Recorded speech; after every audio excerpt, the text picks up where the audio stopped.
letting the reader know none of us are happy. What's crazy is that we all know we're unhappy, but we stay in this thing to encourage, to foster a delusion that we can all live inside. This isn't a weird world. Gonna blow your heart out. Have you ever fucking had stevia? I hope that's not what she was putting in the shit. Stevia? Yeah, like the stevia leaf, like Trivia is one of the like packets of sugar. It's like a green packet, like a green packet. I don't think so. It's out there with the rest of the sugars and the little sugar caddies when you go places with the Equal and the Splenda and the Sweet and Low. It'll be in there. Okay. Is this loud? Is this a little? Nah, I'm good. I was just adjusting it. There's this thing that people are. I guess it's like a sugar substitute. Okay. And it's supposed to be this sweetener that they make out of this thing called the stevia leaf. Now, I'm not quite certain exactly what the health benefits of the stevia leaf are, but this sweetener substitute that people use, I would just implore everyone that doesn't taste it to just get one packet. Just go to your local IHOP or something like that and pick up a packet. Okay. And just sprinkle just a corner, just like a few grains into the palm of your hand and then lick the palm of your hand. So is that sweet? It's so grossly sweet. It doesn't make any sense. I didn't even know like you can make something that sweet is how sweet it is. It's the sweetest thing I've ever tasted in my life. And so is it supposed to be a healthy alternative? I just don't know how.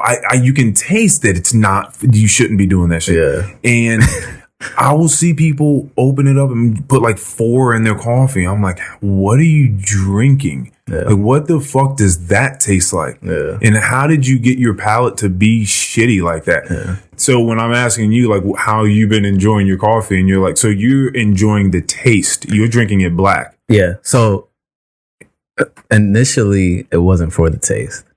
Right? No. Initially. It never is. It's like, I remember I had started a job that like required me to be 100% locked in from the moment I walked in. Right. And I was never a coffee drinker, no type of caffeine. To this day, I'm generally not I don't drink soda, anything caffeine related. I usually stay away from. So the coffee is still on a as needed basis. Okay. Right. So initially it used to be just. Do you not like the feeling? Like I hate, yeah. So like even with pre-workout, I've taken pre-workout once in my life. I know you guys talked about it on the podcast with Tyler. I'm done.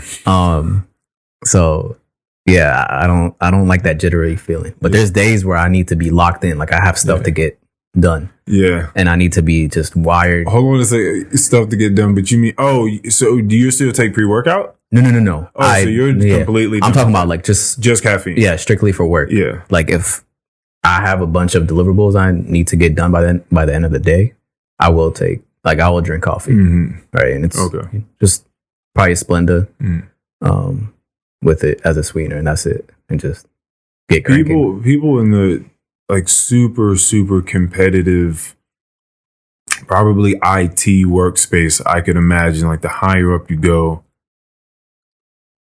it gets dangerous because the people are trying to, like, a lot of their currency is time, and working on things. Yeah. And, like, they need to be up. It's sort of like fucking college kids, right? Like, people need to be up. So what do? You go get Adderall. Yeah. You drink a bunch of fucking This nigga Mikey just did you see what he just tweeted recently? He tweeted. I've been on Threads, man. Bro, he was like, I'm currently testing the human body, or like the limits of the human. Oh, he's back to his 2009 mark. As soon as I read that first thing, I was like, what is about except he has a kid and a girl. So I'm like, what are you about to say right now?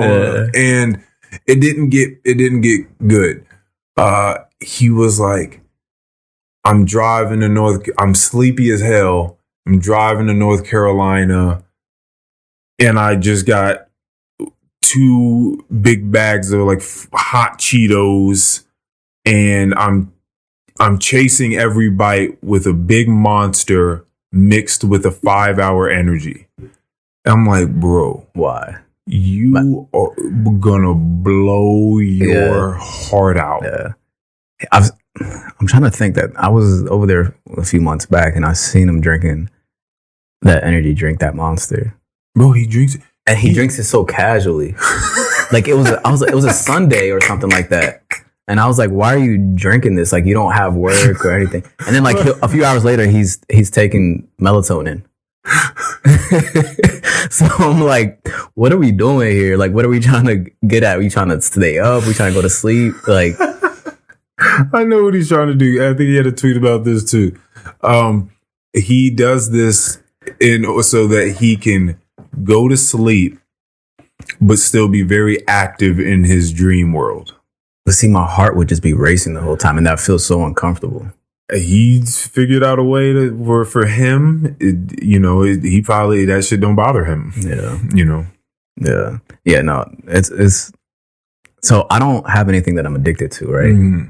But like the more that I'm drinking coffee now, and it obviously comes up in conversations at work and stuff, I'm realizing how much people are truly addicted to coffee. I never understood the Starbucks. Oh, I'm there 5 days a week. Yeah. Spending $200 a month on Starbucks. But that's how people get through their day. Oh, yeah. Like I used to wonder how people like sleep 5-6 hours, right? And like just power through the day sometimes, like, and they're not tired. But then I realized like they're downing 3 cups of coffee a day. They're like, oh yeah, I'll have my last one by 4 o'clock. That way I'm in bed by 11 or 12 and I'm good to get up by 5, 6. Yeah. And I'm just like, yeah. So for some people, you're trying to hyper perform like in that high, level IT world where people are just trying to crank out as many hours as possible. So you're just up doing the same shit, again, Adderall, all these other energy drinks. I'm certain there are a lot of interesting ways people have found out like how to keep themselves up doing shit. Yeah. But then you just have people that are just trying to function. Yeah. Just like these are the people you're talking about. Yeah. That like just need it to just like it wouldn't happen otherwise. I know people that get 3 hours of sleep, 4 hours of sleep. Can't do it. See, yeah, my substitution for coffee was always a nap.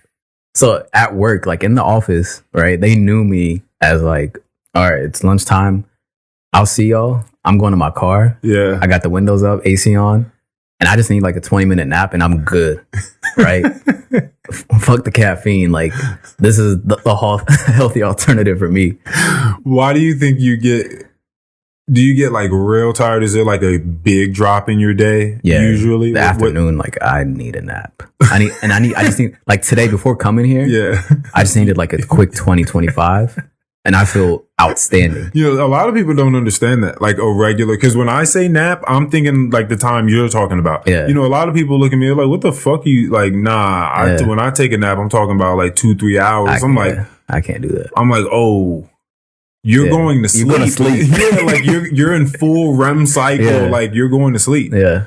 Like, and then you interrupt your body and tell it to wake the fuck up in the middle of that. Like, how do you feel energized? Yeah. But then these are weird people because then they'll be like, oh no, I go back to sleep. Like if it's too late, I'll be up for an hour, watch some TV and go back to sleep for the night. I'm like, no. Like y'all are weirdos.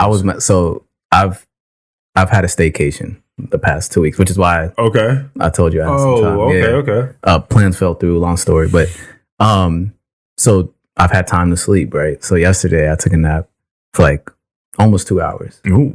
And I woke up around 4. And I kid you not, the rest of the night, I was just struggling to stay awake.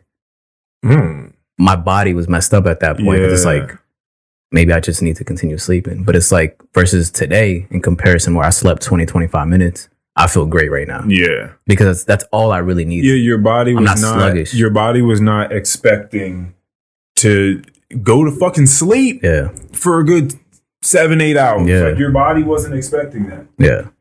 Your body knew like that it just sometimes you just need to just relax the muscles and just let the brain rest for just like let's just shut off for like 20 minutes, 25.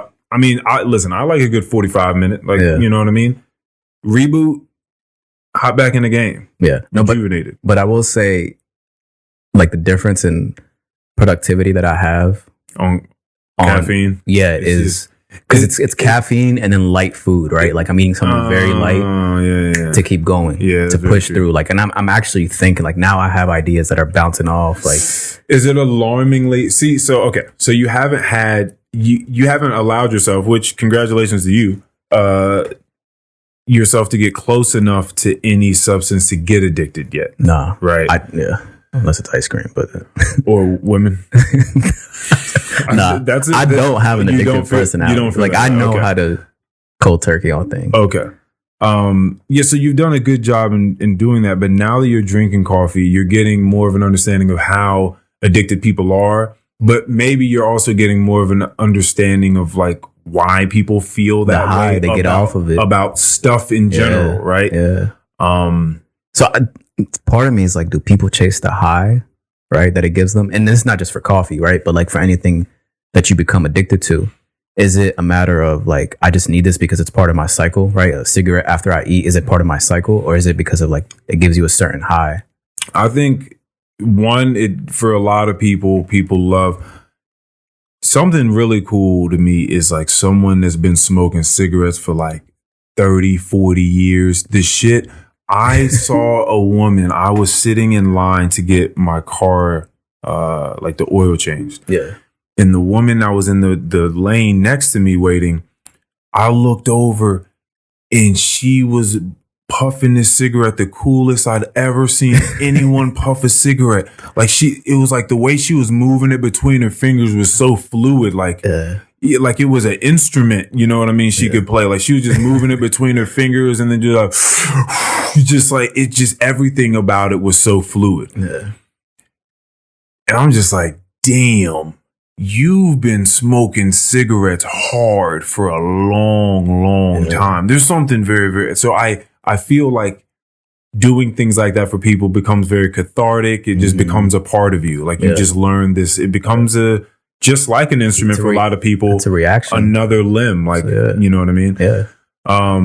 So I think that's definitely a thing because we're habitual creatures. Mm-hmm. And then also you feel some shit. Yeah. Like, and you want that. Mm. And then it's never like the first time. It's just never like that first time your fucking eyes open. You're like, oh my God. Yeah. I can't believe no one ever, like, they didn't sell it to me good enough. Yeah. Like, this is amazing. Why aren't more people doing this? And like, that's just how you feel about it. And then for most things, for most of them, a lot of like the, heroin, crack for sure, Adderall, a lot of the synthetic shit, you fucking fall hard. Yeah. You crash. Yeah. And that shit does not feel good. Not when you knew where you were, when you were peaking. Yeah. You felt like you were on the top of the world. People feel that if you talk to people that do Molly at the clubs.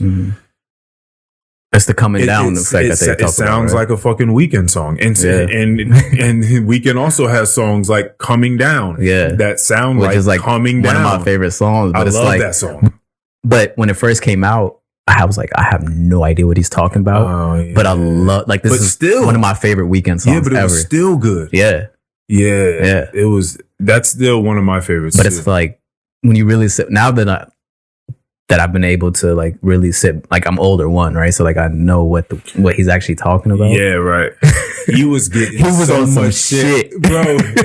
He was getting so much shit off and like dressing them up as pop songs. Yeah. I mean, still to this day. Yeah. Just like, I can't feel my face when I'm with you. Yeah. But like little kids are dancing to this shit. Yeah. It's like no one knows. Performing it like at the Super Bowl and what are we all celebrating? Yeah. This dude fucking high as fuck off coke at the club. So we're fucking chicks left and right. Yeah. Since we're on this topic of the weekend real quick. Have you watched The Idol? No. Okay. What is that? It's the Weeknd show on Max. On HBO Max. Well, Max. Wait a minute. Is it like a singer show? Like, yeah, it's his show. So like, hold on a second. This motherfucker took the name Idol. Yeah. That's hilarious.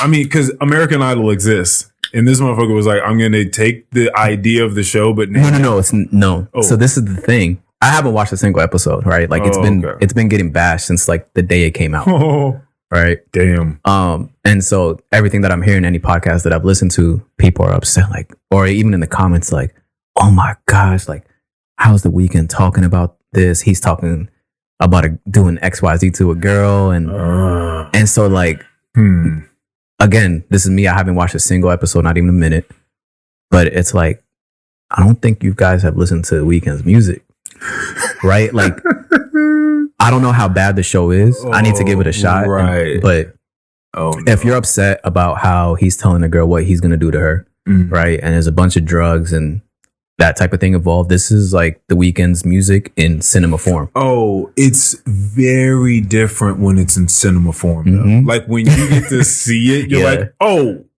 nah. Oh, you wild. Yeah, like you wilding. Like it's not as cool when you're not singing over a club beat. Like, all of that shit really matters. Like people can get wild shit off when they're performing some beautiful music. Put Molly in her champagne. She ain't even know it. Bro. Well, he got caught with that one. But like at the time. Oh yeah, because it was more so the line after that one. That was like, and I had fun with her. She didn't even know it. Yeah, that was. But he's also wild for that. That's a wild statement. Yeah. But but where do you have to be in life? See, that's the thing. I don't want to record it. Here's the thing. Mm-hmm. You're Rick Ross. You're in the studio. Yeah. You're like, oh yeah. Like you you know what I mean? Like you got to, yeah, you know what I'm saying? I don't know what his writing process is like, but he's hearing the music. He's like, all right, bet. Yeah. This the joint. All right. And he goes and, you know, he puts pen to the paper, whatever the fuck he does. He's just like, yeah, put it in the drink. She ain't even know it. You know, and just keeps rapping. At what point does the producer there or someone he's in the studio with, maybe no one's there, but that song has to go through steps before it's put out, right? Yeah. We have to assume some other people heard it, like he showed it to like, hey Meek, come over here. Yeah. You know what I mean? Like, come listen to this. Like some people heard that shit. Yeah. And they was just like yeah, but that's my thing. It's like, you imagine their face like when it got to this. Yeah. So it's like, all right, cool. One person said some dumb shit, but this went through various people. Yeah. Had to get cleared. Yeah. And then got posted. Yeah, those are the more interesting ones. Like when what was it? The Gap had like the biggest jungle in the monkey, or the biggest monkey in the jungle thing. Yeah. It was like the little black kid on the H&M or Gap? H&M. It was H&M. It's like things like that. Yeah. Like, how did that get made? It's not that you guys are just racist and trying to call black kids monkeys. Yeah. It's just that how was there a boardroom meeting and like someone came up was like, hey y'all, look, I got this hoodie. Right. It's green, right? Because of the jungle. Yeah. That's what I'm going with. I'm going with animal things. I'm going, right? And I got this little black kid in his overalls, and it said biggest monkey in the jungle. Yeah. And everyone was like, Todd, let's do it. Todd does it again. Yeah. Todd, oh my God, you're on your way to that promotion. Yeah. Like no one said anything. That's wild. And that's why people's plight with it was, well, there are clearly people not in the boardrooms. Like they're not in those discussions that would have seen something and be like, hey. Yeah. Hey. There's an issue. Because if you were there, you'd have been like, hey. Yeah. Hey, Todd, I don't think that's going to fly. Like, I know you didn't see what you did there, but that's not going to fly. Let me tell you why. Let's save the company millions of dollars. Yeah. That's my thing is just like, are these people just like not in touch? Like, how does this happen? Right? Like, even for someone, actually, even if you're not in touch, right? You should see on some level that this isn't. No, right. I know. Because sometimes you just don't know. I've had a lot of friends say that, and I think I've said that. But then there's gonna be times when you say something and you just don't know how disingenuous. Just how deep it may be taken. You know, because there's just so many different filters that people have just being them. That is going to lead to their very own unique interpretation of it. Yeah. So, like, it's, you know, what are you going to do? Yeah. It's tough. Like you can't. There's only but so much explanation you're going to be able to get off. Yeah. A lot of it too, I think, is like the politics that get in the way in the corporate field, right? Like, Okay. so like maybe this is just an angle. Maybe I'm taking it from. Like, what if it's someone that amongst these people just want to side with the person that ultimately has the final decision or say so, right? They don't want to go against that person. Is that a possibility where they're afraid to speak out and say, hey, like this is wrong? And then, that's often happening. Yeah. Right. It's often happening. So I mean, and just,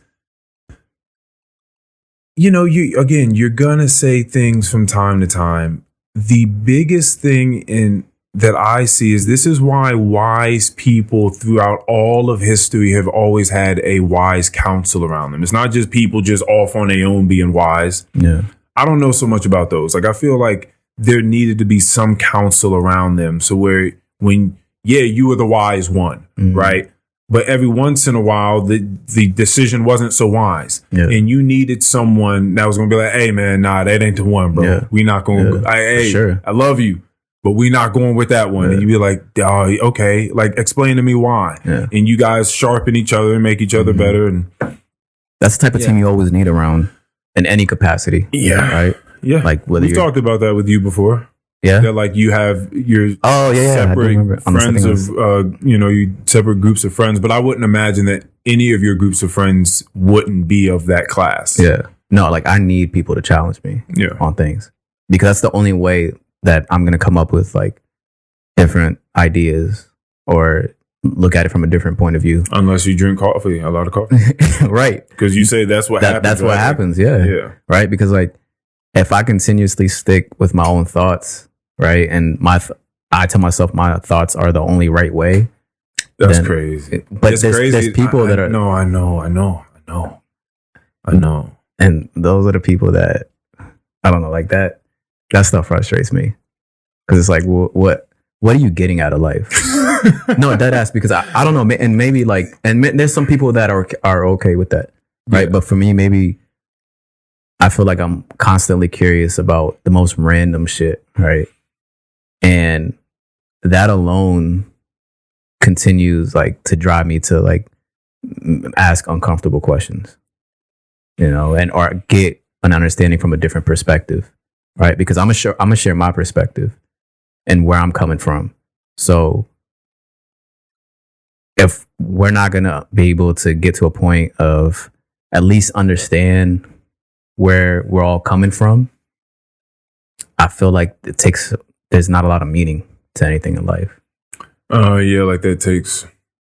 Yeah. You know what I mean? True. Like, I mean, it's very narrow. I mean, you can certainly say that. Like, you're missing a lot. Yeah. Like, you're missing a lot of the point. Yeah.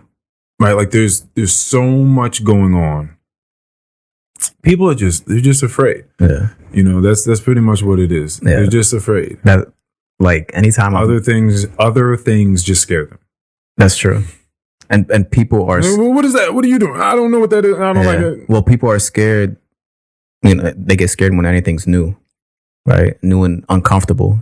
Like, instead of saying, hey, like, I don't know anything about this, they just kind of like shy away from it. So instead of learning about it. So I was talking to my dad, months before my grandmother had passed. Yeah.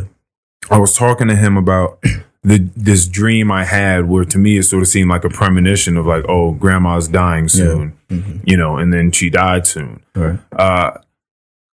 I was talking to him and my little sister about it. I wasn't really giving them the particulars. I really just said that I had a dream that told me, or I interpreted that I should spend a little bit more time with grandma and like give her a bit more attention. Like, that's what I said. I think they kind of got the vibe, right? Mm-hmm. Because what the fuck else really says that when your grandma's 92 years old or whatever? But he shared with us that there are times when he's sleeping where if whatever the fuck it is, however it manifests, I don't know if it's like a physical monster or if it's just like an eerie darkness that you can feel or sense more than see. But if he senses that there's something that is terribly like frightening, so it must be something. I mean, just there's some trauma, right? He's like, fuck that. Like, can't look at that thing yet. Like, you know what I mean? And so I understand what you're saying, because from where I stand, I'm looking that thing straight in the eyes, like trying to see exactly what it is or understand it. And usually in that state of what you're talking about, which is just an encouraged and beautifully blossoming curiosity, like a child's curiosity for things, you realize that that whatever it is you're looking at is really not really that thing at all. Like it's just it's a figment of your imagination. Like it's something that you had there, but if you look at it, it's like it can be whatever you want it to be. You know, that's sort of like that's a lot of childhood, like Disney movie type of things. Like when you like actually get to the thing, it's really not as bad as you thought it was. It was just in your head. You didn't believe in yourself yet. So there's still this thing that's just fucking holding you back and seems like it's much, much darker than it is. It's like, it's like the craziest conundrum, because it is what terrifies you most in the world. Yeah. It's like whatever that thing is for you, like it terrifies you the most. And at the same time, it could take a couple of seconds of you looking at it that could completely just like shatter it. Right. Like if you really took a hard look at it, you'd be like, oh, this is actually not that. So I definitely understand what you're saying. Isn't it crazy how childhood experiences shape you so much, and you don't realize it till you're older, and you kind of have those certain moments where you think back, you're like, damn, like that one time, you know, whatever happened. If you do think back. If you do. But sometimes people are just like in the wind. They just be doing shit. They just have no idea at all. Yeah. But I think it's important to look back, or have someone that'll, you know, at least help guide you to think back to that time or whatever it was, because like how you're reacting to this certain situation or whatever it is that you're facing, it kind of stems, like a lot of times you'll find that it stems from something, right? And it's sometimes it's kind of like funny and scary at the same time, because it's like, damn, like the way, like the reason I act this way is really because that one time XYZ happened to me, and now like I'm just, you know. I was playing the Hogwarts Legacy game yesterday, and there was this little townswoman I spoke to, and look at the way I'm talking. How do I start a story like that? And she said, I always love going back and reading old journals and entries of my younger self, because it's so beautiful to see how much, it's so remarkable to see how much I've grown and exactly how much I stayed the same. Yeah. And so I think it is fascinating, because there are, I mean, if you really look back, especially for me, I mean, I don't know how it is for everybody, but when I look back, there are so many things about myself that I would have told, that I almost remember saying it verbally. Like when I was in middle school, there was a certain, I mean, just little fucking dickheadness about me, because I'm in fucking middle school and I don't know shit. But I used to say so many things that like I wouldn't do. Like for some reason, it was like I would never get tattoos. And I don't know why, like that was a thing for me that seemed like something stupid or other than what would be capable for me to have an idea about or desire for one day. Like I was just never get tattoos. I never have earrings. I had a lot of earrings. Was it like, did it stem maybe from your family or at home? I can tell you exactly what that was. It was so keep in mind, I have a very narrow view because I'm a young kid that hasn't been anywhere. Yeah. I thought that it was like white people shit to get tattoos. Yeah. That's like what I had seen. I didn't see a bunch of niggas with tattoos at that point in time. So I guess it was like, that's not tight. Yeah. But it's the same. It's kind of like the same way when music, or like if someone talked in a proper way, or like new vocabulary, they're like, you're so white. Yeah. It's like, you know what I'm saying? Like, what is that even? You know what I'm saying? It's like, I'm trying to just fuck. I was just reading a book yesterday. Like, it shit just came across. I thought it was a good word. I learned it. Yeah. Fuck, I can't even use that. Yeah. Now that's real life. isn't it? But it's But music as well. I used to tell myself, oh, I'm never gonna fucking listen to that shit or that shit. Like that's that white people shit. yeah. Oh my gosh. Like I was really, I mean, I get down on myself like I wasn't a child. Like I would never be upset for a child for doing that. So I shouldn't be upset at me for when I was a child for doing it. But yeah, I was just a little fucking idiot. I just told myself I wouldn't be so many things, and I became all of them. Yeah. Like every single one of them. Yeah. So it was interesting. It shows you how pivotal and important those early years are for kids.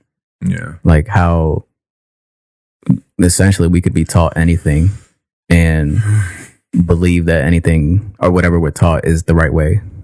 And it either there's a path where you eventually grow up and like you do your own learning and realize, hey, like it's actually not what I was told, or you end up just sticking with that ideology. And it's like, all right, like I'm just doubling down on it because this is what I was told was right. Yeah. Yeah. That's what's tough about education here now. Yeah. I mean, that's what's causing It's like the whole divide. Like trying to just teach people how to think on their own, like how to weigh options, how to keep your mind open to new perspectives. And, in that anytime anyone is saying something absolute, they're probably full of some shit, right? They got some shit in there because they're never always right. Mm-hmm. There's compromise between everything all the time. There's just the nuance of life. It's just too complex for us to think that things are just black and white. It's just not. If that's the case, it's just our lenses that are showing us black and white. Yeah. It's just because we have not evolved enough to see the nuance in it, right? On a mass scale or in an individual scale to be able to see something of that nature. Yeah.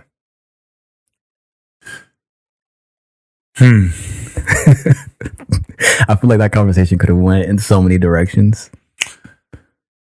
And yeah, it's like one of those things that I feel like everything's a touchy subject nowadays. You do? Yeah. Are you afraid? Me? Yeah. No, I'm not one to shy. Oh, okay. Shy away from touchy subjects because I think they need to be had. It's the education thing is it's like a chicken before the egg type of deal. How if the teachers are ideologically driven, right, or they don't know how to spur free thought and critical thinking, like if that, because that has to be like a top down sort of thing, does it? Right? Because so many teachers feel sort of audited, these days. It is because especially here, like you have your SOLs, for example, right? Like ultimately that's how they get graded at the end of the year. Yeah. And whether they'll be back or not, it's like you got to have a X amount of kids pass this SOL. So in a sense, it is a top down type of thing. Like you ultimately have to teach them. Yeah, like these things. When, is someone reforming this? Is it like I'm not tapped in? Is someone working on this? I don't know, honestly. And I think another angle that I feel for teachers on is like they're also battling the fact that these kids are learning stuff online. Like you have a lot of stuff that's being taught online. So yeah, you probably. Oh man, if we thought that we knew what the fuck, was going on, imagine these kids are probably like, "Bitch, what are you talking about? What are you talking? That is not what happened." And then factoring in how bad they are too, it's gonna be a couple cuss words. But don't let the teacher actually be wrong though. Right. Because if you get called out, your reputation is done. I'm like, I don't know what the fuck she talking about anyway. You done for. You done for at that point. Like for the year, for the next 9 months, like you are done for because of one thing you said in third period. Oh man, they got it's fucking technology, man. Yeah. So like being a teacher, I feel for teachers now. Like I already had an immense amount of respect. Yeah. Like the stuff they got to deal with now. And then another thing is like, so I'm coaching at Osborne now, right? Coaching basketball. Oh, right. That's hilarious. So that's so funny. So I'm seeing And I was telling one of the other coaches, I was like, damn, like back when I was in high school, and I sound like that old head now, but it's like we had a couple bad kids, right? But it's like it was manageable. The coach would manage, like they knew how to manage their attitudes and what kind of would like them and how to get the best out of them. Yeah. But it's like now the whole team is just bad. Dang. Just a bunch of badass kids. Right? And it's bad to say, right? Because they're truly not bad kids at the core. Right. But they're just misbehaving. Exactly. Children. Right. Yeah. Because all it takes is one. And then one follows the next. And then so they're mostly there to just like hang out. Like they're not there to try to really play. And that's the thing. Like the angle that I'm taking on it is like I want to connect with them at a sense. It's like, all right, you don't have to, like, not everyone's dream is going to be to play basketball at the next level, right? Or if you do play at the next level, like you don't have to like make it your life. But if you're good at the sport, utilize it. Yeah, use it. Right? One, free money, right? Or partial money to go get a degree. On top of that, your network automatically broadens, right? So like if you take someone that played basketball, right, at a college level, let's say a D3, right? And someone that didn't play any sports and they both went into, I don't know, a finance major. But because you played basketball, you automatically have a hand up or a leg up on the other individual that didn't play any sports because your network's bigger and schools are going to see, oh, like you were committed to a program, like XYZ happened. Like we know, like you went through a process, you have discipline, even though that person may have had a great GPA out of college. Yeah. But that alone may come with a recommendation letter. Yeah, exactly. Right. So like before you know it, now you're not just working at some corporate company doing finance, but like you could be doing finance for an NBA team or within the league or NFL, whatever, any type of sports. Do you say this to them?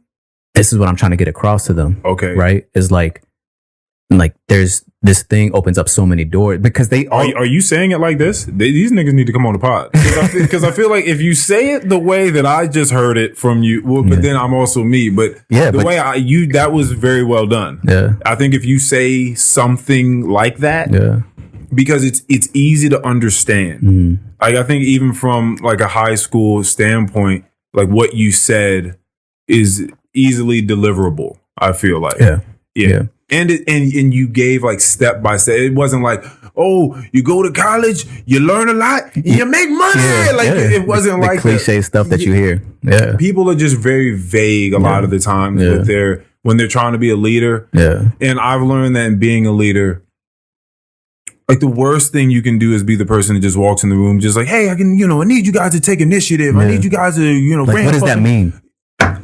Give me more detail. Like, that's always my question. Is like, what does that mean? Like, I've heard this over and over, so I get it for some of these kids that have older coaches that have been saying the same thing. You're just like, fuck, I need to take initiative. Yeah, like, what the fuck? I don't even think they know what initiative means. Bro, I know. That's what, bro. I think that what happens, whether you're like adults or your children, if you have a boss or you have a coach coming to you, and they start talking to you like that, that boss is going to leave the room and the rest of the people are going to be like, yo, what the fuck? Hey, what should we do? Like, because I don't know what he's talking about really when he says this. Like, do you know? Well, I kind of think it has something to do with this, but I'm not quite sure. We can try it out, see if that helps. Like, people don't know what the fuck the person meant by the time they left. So all they did was come in there and demoralize the people that work underneath them. Yeah. Like, people have a very, very bad time of, and I've had to be better with this, and I've gotten far better with this, by the way, of just understanding people's limitations with putting thoughts together, like clearing out all the clutter in the way and sequencing thoughts and ideas with their words. Yeah.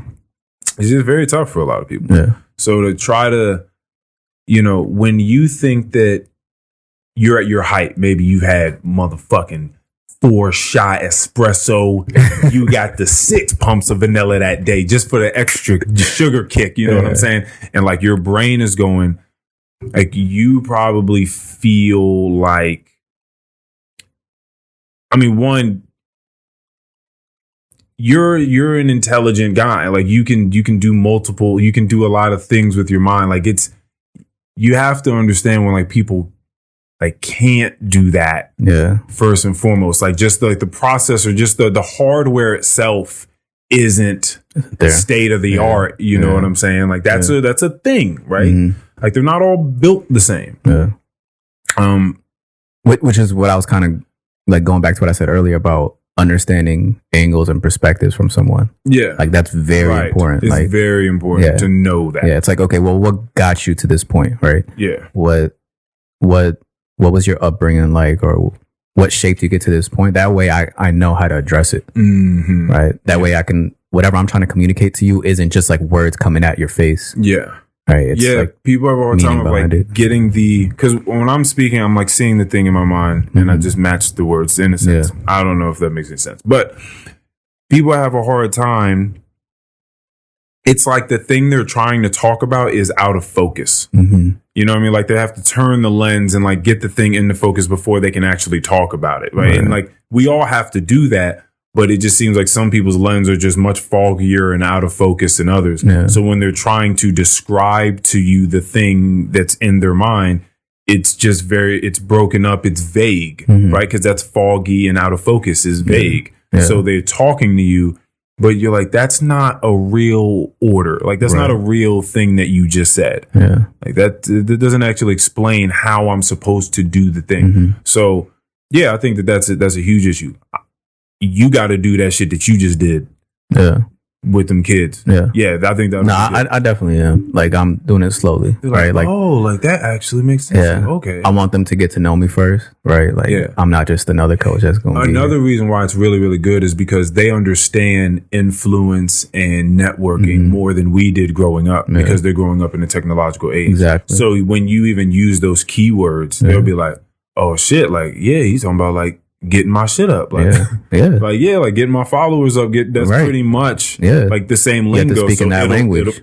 Exactly. Yeah, exactly. You got to be able to speak that person's language. It's, I mean, even for work, right? Like same thing. You do. Like if I'm talking, right? Like back when I used to do finance, if I'm talking to the accounting department or the audit department, whatever it is, like we speak different languages. You gotta switch them codes up. You got to You got to be able to speak different languages.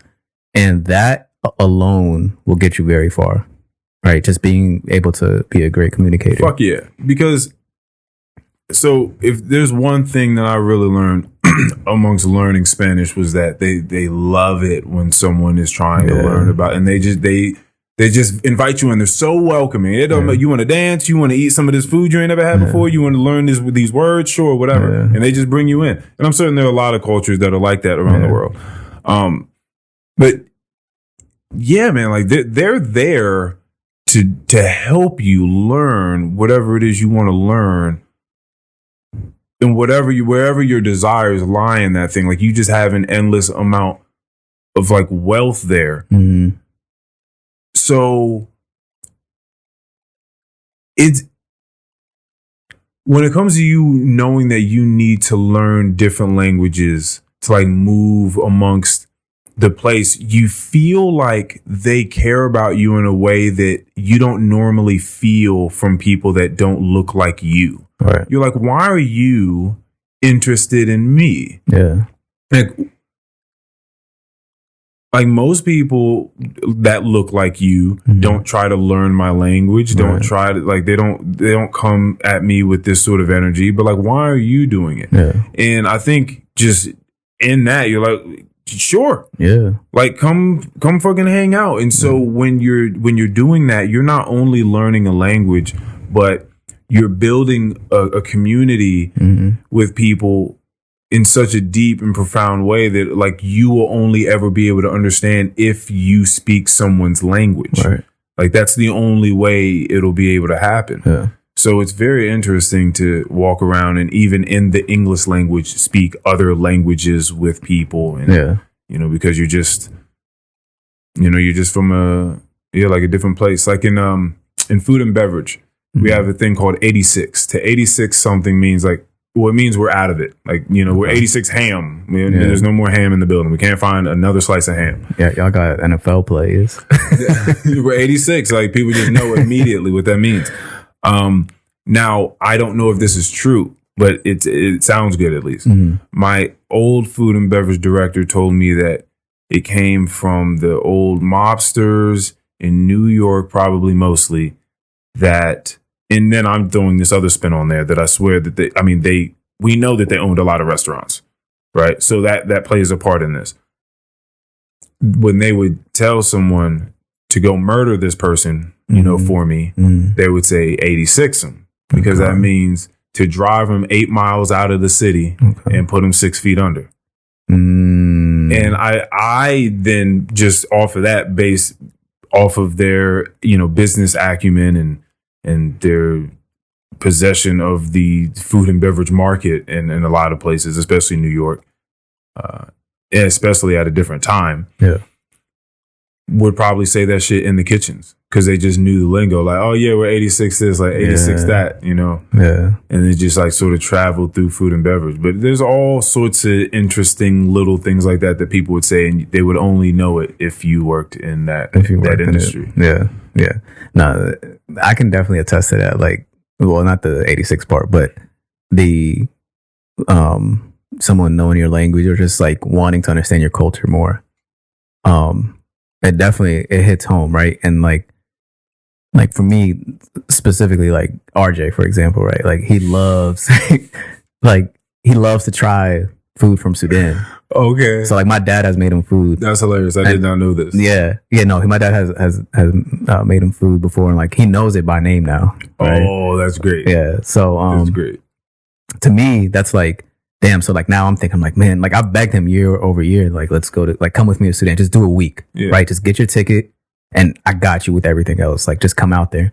But that's because like to me, it's someone from the outside having a genuine interest about where I'm from, and it's like I'm gonna go all out because that's, in a sense, like it's kind of like a love language, right? Like, yeah, for sure. But from a friendship standpoint, it's like, man, like I can't wait to show this guy, like who's one of my like best friends, where I come from, right? Because he already has a genuine interest about that. I've gotten that same invite back to Uganda, and it's like, God damn, first of all, that flight is long as hell. But it's not. No, yes, actually, you know what though? It is long. First of all, we need to agree that it's a long flight. It's like, wait, how far to Sudan though? So it depends which route you're taking, right? But I usually connect, I don't know, maybe in Dubai, which is like 12 hours from here. Okay. And then from Dubai to Sudan is 4 hours, 4.5 hours. Okay. Yeah, that's not as bad. Because I did, because you just said 16. Yeah. Right? Yeah, no, I did that for Maui. See? Yeah, but I also took shrooms and like gummies. And I did it right, man. I had this little cool gel neck pillow. I had the fucking sleep eye mask thing on, and it connected to Bluetooth, so I was playing classical music through it. Bruh, I was fucking out the whole way there, and 7 days later, the whole way back. So are you one of those people that like, I need to sleep on the plane? If I'm doing one of them, if I am to go to Uganda or the Congo, or probably Uganda, but I'm gonna need. Because I don't want to just sit up there experiencing. See, like, looking out of the window nauseates me. Like I'm not afraid of it, but it just like it doesn't feel good to me. Yeah. I get some sort of motion sickness when that happens. And just watch movies. I don't want to read a book because reading the book kind of does the same thing as far as the motion sickness sort of thing. So I can't read a book. Like I don't see. To me, I'm like tuning in. I'm like, all right, I need to listen to what like the pilot is saying to air traffic control. I'm one of them, and I'm just like looking around, we're going 560 miles per hour. We have 40,000 feet in the air. Nah. I'm trying to do the exact opposite. I'm clocking out. Like I'm not. You clocking in. You are working. I'm tapped in. Like bro. Everyone's asleep. The cabin lights are off, and I'm walking around like the patrolling. Right, like I'm going up, like, oh, they put the snacks out. Let me see what they got. Niggas think you the air marshal. You going up and down the aisle. Nigga, that's crazy. So when I land, I'm dead tired because I just stayed up for 12 hours. Oh nah, man, I can't do that. I'm trying to get comfortable, but it's very fucking difficult. But either way, no. What I will say and this is an interesting turn on this, is that same friend that offered me that trip out to Africa. He had a very interesting, and now he could have very well changed his taste on this because this was years ago when we had this conversation. And I'd probably say that it probably did change. But he said to me at one point that he didn't like the idea of usually a bunch of white people showing up on an airplane for a mission trip of some sort, you know, definitely giving money and helping out and however they do, getting their hair braided, getting some beads, getting a new name, you know, a new name they can take home and just tell people in Massachusetts, oh, my name is so-and-so now. Yeah. And for some reason, for him, he said he didn't like that. And I was like, I feel you. Because there's something deep in that that I feel like doesn't necessarily have to be explained. But if it does need to be explained, it's something akin to going and looking at people at a zoo. Mm-hmm. Right? Like, I understand you probably feel like this is a fun trip for y'all. Like, y'all are having fun. Yeah. Like, fuck that. You know, like I could get that in, but you helping us. Yeah. Fuck. That's a rough position to be in. Yeah. That's a fucked up position to be in. Like, I do need your help, but I fucking don't like the way you doing it. I really don't. Yeah, that's, you know. So I wonder if he still has that perspective. But sometimes the showing of interest, you know, there's another way that can be interpreted, and sometimes people don't like that shit. Yeah. No, I've met some great people though on those trips. Oh yeah, yeah. Like, which actually I was going to ask you: have you taken your Spanish speaking skills on the road? No, to a Spanish speaking country, to Latin country. No. Okay. Yeah. You think? I mean, listen, I would definitely love to. It's most certainly not as good as it once was. There was a time when it was crispy, but that was when I was popping copious amounts of Adderall. Yeah. So you know what I mean? It was like my Spanish was through the roof. Yeah. But I could still definitely get through and around and build relationships. You should do it. Yeah. Like I think last time I was here, I hadn't been. I think I was just about to go to Colombia and DR. Yeah, you want to know because it's funny.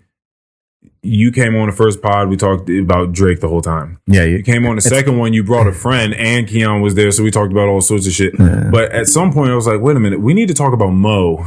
And we get to it as we get to it naturally. But at one point, you were like, "Yeah, man, I want to talk to you about some of the trips that I'm going on." Yeah. And we definitely never got around to that on the last one. Yeah. So I think since then, I went to DR twice, 3 times. For people that don't know the cool lingo, that just means the Dominican Republic. That's a thing, right? People don't know that. People don't know? Yeah. I'm certain of it. Like, everyone can't know that. Everyone can't know. To the Dominican Republic and then Colombia. When did Turks and Caicos become do we know when this blew up? Did Drake do this? Yeah, he did. God damn it. Yeah. No, he actually had an interview on the beach. Oh, see, I did not mean to actually do this. Yeah. I don't want to get back into Drake. No, it's hilarious that like Drake just started his tour 2 days ago. And the fact that I'm like I was thinking about that on the way home. Like, you doing a promo run. Yeah, that's the Breakfast Club interview. Yo. I was like, how does this always align with like a Drake album release or like a tour or something? Like, this is just, it's insane. Either like it's just always aligning or he's always dropping something. Interviews gonna come up at the same time. Bro, yeah, that's crazy. Yeah, no, I think the social media like always does like people always latch on to like the cool place to go. Like for a while it was Bali, right? Like it was like I do remember hearing vacation in Bali, like that's what you got to do. And now it seems like the tide is shifting a little bit. Now it's like Turks, but I think people didn't look up the prices for Turks and realize like I don't got Turks money, so because it's expensive out there. So I got to go to Virginia Beach.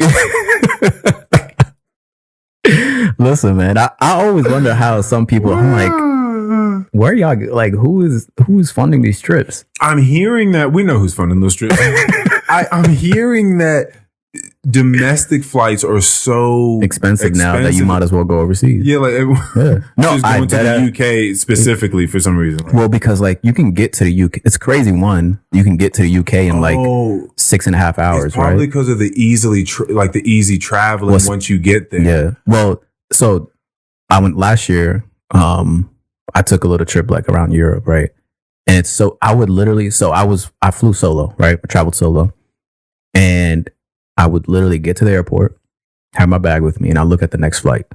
And I'd be like, okay, like that flight's leaving in an hour and a half, and I book a flight, right? So typically last minute, especially here in the US, it's like, that means that flight's gonna be like $800. For sure. Right? But there, like the max I paid for a flight was like $150. Right? So imagine if I actually booked it like a few days ahead of time, it'd be like $40-50. Wow. But all right, cool. Like it was just part of the experience, right? The fact that I can get anywhere for a low cost. Yeah. And then obviously you have the trains. Yeah, I was about to say, I mostly hear about people taking trains. So I took trains like and when I went to Spain, I landed in Barcelona, and from there I kind of explored. I went to Marbella, which was like a $50 train ride, and the train was incredible. It's like not your Amtrak that you're taking. Like there was Wi-Fi, AC, the seats reclined. Like it was incredible. It was a great experience. Nice views. Beautiful. Yeah. Like I fell in love with Spain.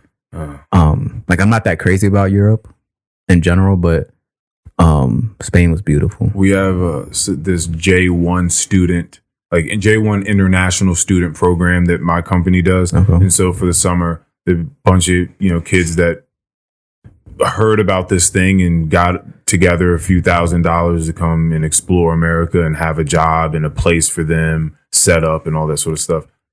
You meet a lot of people from a lot of different places. Yeah. I was talking to someone the other day about Croatia and like what I've just learned from Croatians and their natural energy. It seems to be like, or everyone I'm meeting just seems to be really, really fucking awesome, cool, down to earth people. Yeah.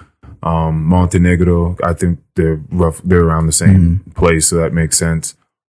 Yeah, I heard. I have a friend that's over there right now. Where? In Croatia. In Croatia? Yeah, it sounds like an incredible summer over there. And we'll see, as I'm speaking to this Spaniard woman, she's like, or young lady, I should really say, she's like, it's nice here. Yeah. But like, let me show you what my backyard looks like. Yeah. And it's just the ocean. Like as soon as you look out, like you see a little bit of like white sand beach, and then it's just ocean. She's like, this is what I wake up to.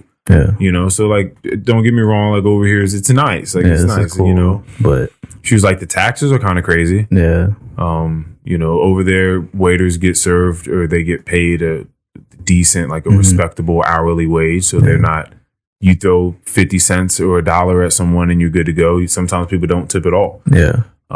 So she's like, just like trying to figure out how much to tip people and like what's a good tip and why and what's bad. She was like, then when I go into the stores, I'm scared to like buy stuff because you have like the price of the thing, then you have like the tax of the thing, then you have the gratuity or some extra shit that they've added on, and then there's she was like, so I don't know, like when I pick something up, how much it's really gonna cost. Yeah. She's like, when you pick stuff up in Spain, like if I go to the store and I pick this mug up and it says $5, I'm paying $5 for it. Yeah. Right, like that, like because the tax that they have is already built into the price.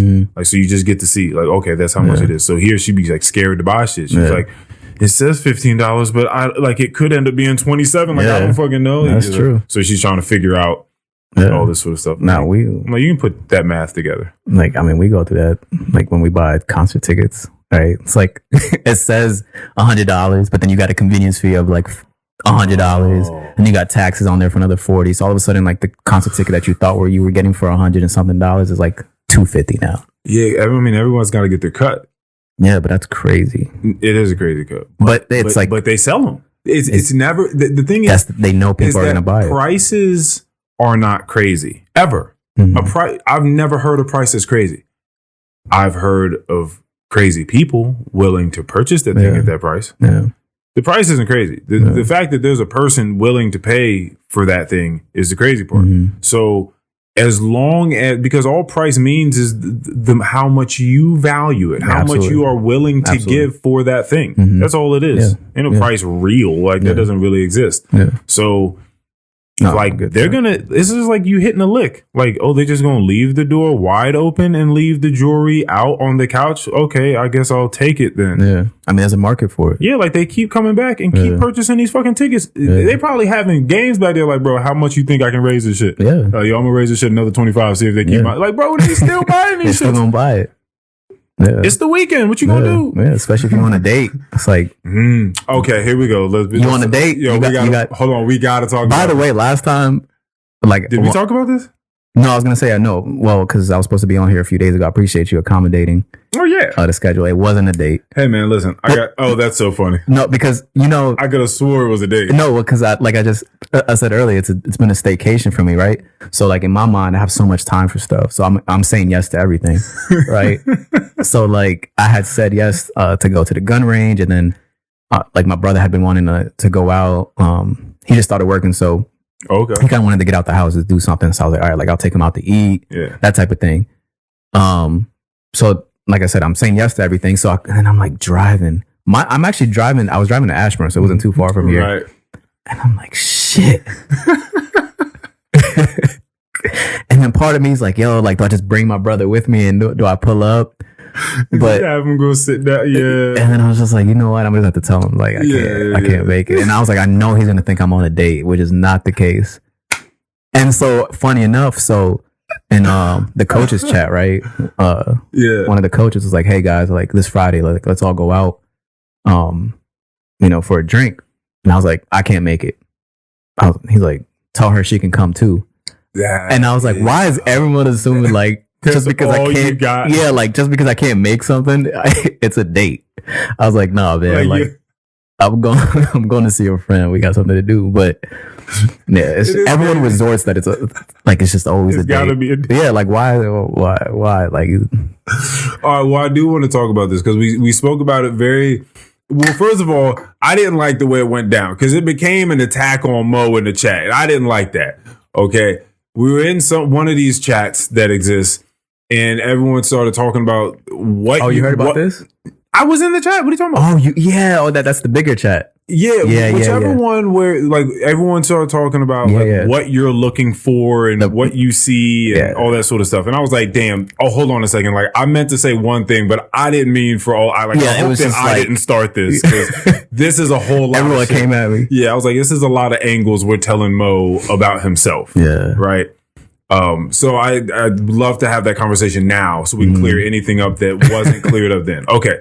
So at that point in time, if I can recollect, you were saying, I was speaking about, you were speaking about dates, I believe. You were speaking about it. And I said, what I used to do is take girls when I was younger to Nathan's Dairy Bar, the ice cream shop. And bring a Where's Waldo book. Yeah. Right? Like that's what we was doing. And at a young age, we was getting popping. Like it was fun. It was like, oh shit, you got a Where's Waldo book. That's fun. And then there's ice cream and you're outside and you're young. So it's fucking fun. That's cool. And you remarked, you were like, yeah, can't do that shit these days. Days are long gone. You were like, yeah, can't do that shit these days. Like if you ain't pulling out that wallet, they ain't even replying. I was like, all right. So, and then I think at that part, it was like, that's when people were telling you like, loose. Yeah, like they're saying that you're, fishing in the same pond. Yeah. Right. And like, of course you're going to find the same fish. Like, what are we talking about? To which you're saying, guys, you don't know who I'm dating. You don't know who I talk to. Right. It's much more eclectic than you think it is. Absolutely. But even in that, you still do believe that you got to pull that wallet out. Now, we just probably have to get an understanding amongst each other of what that means. Because I might agree with you, but what does that mean? You got to pull that wallet out, or they won't reply. So, I think that because initially, like this debate was being had with Mikey, right? A few days before about because his stance was like, you just need to find a girl that's not on Instagram, right? Okay. Which I thought was a wild statement to make because it's like that's like way easier said than done, right? To find a girl that doesn't have Instagram nowadays. Because everyone does. Like my dad has Instagram. My mom's on Instagram. It's also just you can listen. My dad has an Instagram, right, but he doesn't use it like a IG model. Mm-hmm. You know what I'm saying? Like it's also the way that someone can use Instagram. So okay, I'm glad you brought that up. Right, the way you use Instagram is a huge factor in all this, but you're also on Instagram seeing these influencers. You're seeing, like as a girl, right? Like, and even as a guy, you're seeing what's like, I guess, being put out as a standard of how to live life. Highlights, right? So highlights, yeah, right. So like, if you're seeing, for example, like I know on Valentine's Day, guys generally hate being on Instagram. Like I have a couple friends that are like married friends, right? They're like, that's the worst day on Instagram for me. Because they're seeing these influencers and these people on Instagram just like going all out for Valentine's Day. Like they walk in the house, there's roses everywhere. Oh, you got flowers, then you got like a secret dinner set up. Yeah, right. Like it's Trey Songz comes from the back, like he's doing something crazy. Like whoa, and then so like now girls feel like, well, like I want that life, right? I somewhat feel entitled to that. So then you have a certain percentage of girls that will like strive for that. Like that's what I want. Right. And then you also have like your other, like, I guess percentage of girls that are saying, you know what, like this isn't real life or not that this is real life, but like, this is also, you're dealing with someone has a big wallet, right? Like I can spend $25,000 to hire a planner to do all this. Right. Because that's what's happening. Yeah. And it's like, all right, me personally, just being an average person, like obviously, like I'm gonna target that girl. Like I can appreciate a girl like that that's not expecting that. And it sounds so like, yeah, of course, like why wouldn't that be the case? Or yeah, that's the type of girl you would go for, right? But it's like what I was telling Mikey and RJ, I was like, I don't think you guys understand, like that's how the game has become. Is like, all right, well, what are you gonna do to max out to get at least somewhat comparable to that level? And but this is wild because you can't sustain that. That's not sustainable. It's not sustainable. Like you're gonna max out once, and it's like it also doesn't feel genuine. Yeah, well, so I mean, you're trying to put it all out there on the line to hook the fish, right? But there's guys that will do that, right? There's guys that'll do that, and they'll do that to obviously impress the girl and win her over. So then you have, let's say that guy, you know, that situation has run its course, and now she's on to the next guy. Now the bar is set, right? She's like, if I'm not getting this, and then her friends are telling her, yes, sis, like if you're not getting this, like don't settle, right? So it's like, well, you know, maybe I'm not gonna give you that, right? Like you're not gonna walk into a house of like, just hypothetically, right? Yeah. Like maybe it's someone that just has an average job, you know, just trying to make ends meet, that can't give you that. Well, that person's automatically out the picture. Like he's not even in the game. Yeah, I mean, and that is the prerogative of those women. Like if that's what they feel like they want, regardless of what it comes attached to, what that human being is like, right? What that lifestyle really comes with behind the scenes. Like then that's what they will figure that out for themselves. Yeah. But I think the question is that we're asking you is, do you believe that to be so much of the game, like that idea has found itself so prevalent in the game that you really can't, like people don't exist outside of that mindset? No, I'm not gonna say people don't exist, because I've met girls that actually like just very simple. Like the things that you're saying, like they would look at you and be like, "What? Explain it to me."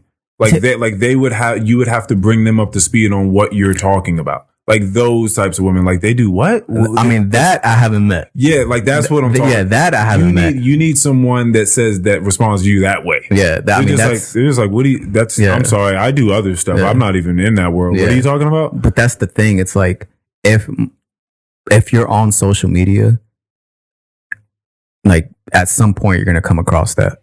you're going to see that world. And it just comes down to the person, like the level of emotional intelligence to have, the level of discipline to understand like that's not a life maybe that they're looking for. And it's like, oh, I'm saying all this, but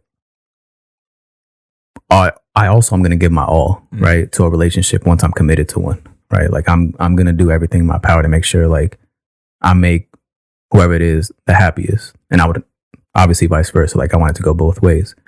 But I think it's just like the issue has become like, this is the expectation from day one.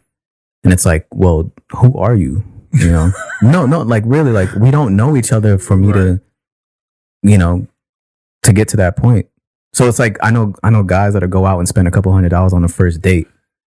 And it's like, you don't even know if you're about to invest your time in this girl. Right. Yeah. My thing is, because everything you're saying is very reasonable. Like you're saying reasonable things. I do think that there are many, many people outside of this realm that you definitely would have a great time with. They're like, they don't think at all about these things. Like it just isn't what occupies their mind. Yeah. And yeah, that's a very interesting thing. Yeah, it's because like, as you speak to me about this stuff, you don't want anything to do with this, man. With what? You don't want anything to do with just like any of this stuff that you're talking about, like having, because that just means that you're not speaking to a reasonable person. Yeah, like someone that you can, because if you even try to have the conversation of, listen, I was on a date with someone years ago and we went out, and you could say that this person probably fits in this dynamic you're talking about of just like, I would like to be treated well, to be spent on, right? And we go out, and I asked her to go out because all these factors mean something to me. I asked this person to go out on a date with me, right? I think we met on one of the apps, whatever. Yeah. We went out, had a great time, went out like, I forgot what the fuck we went out, but I paid for it. I expected to pay for that meal going out. Yeah. I think we went out a second time. I asked her to go on the next date with me. Yeah. I paid for that. I had no issue paying for that. 100%.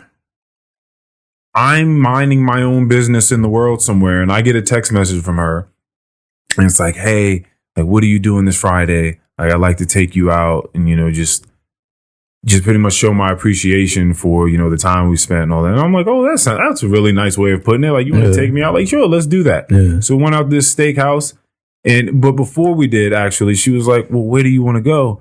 And I was like, listen, I'm easy. Like it does. And you're taking, listen, you figure it out. You're putting this together. Like you tell me where and when and food, it doesn't matter. Like I'm there. And so she's like, I just want to make sure that this is perfect. Like I want to get things right. And I'm like, you're being very, very nice. But trust me, it's really not that deep. Like just pick a place. We ended up at a steakhouse and had great conversations and laughs, and also it talks about mental health, all sorts of wild shit.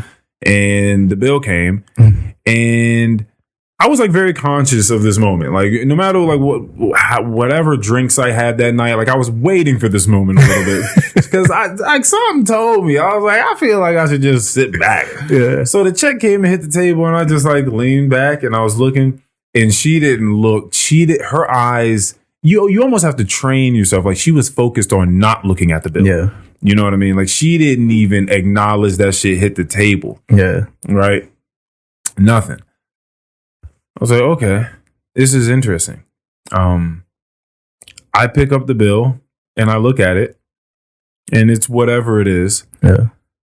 But as I'm taking out my card, I'm like, would you mind taking out your debit card?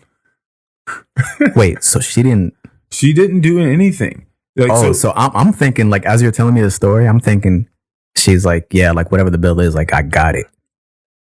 That's where I was going with it. That's what the fuck I thought. Like I'm not even going to worry about it. Because the way that she's talking, like grooming me up for this date, seeing like you're asking me to go out, you want to make sure it's this, you want to make sure it's that, but on my dime. Wow. And so I asked because I felt like it was very audacious of her to do that. I was like, oh, well, I can match your audacity. Would you mind taking out your debit card? And she was like, oh yeah, no, sure, of course. Yeah. And like did it. And I was like, what do you think about like men and women paying for meals, and like I was like, let's have the conversation now, you know. And we went through it, and we just had a very reasonable. I wasn't aggressive about it. We had a very reasonable discussion on just finances and ways of the old, and if you need someone to pay for every single thing that you do while you just harbor money on the side and don't do anything. Like what are we talking about? Like, you're a working woman, right? Like what are we talking about?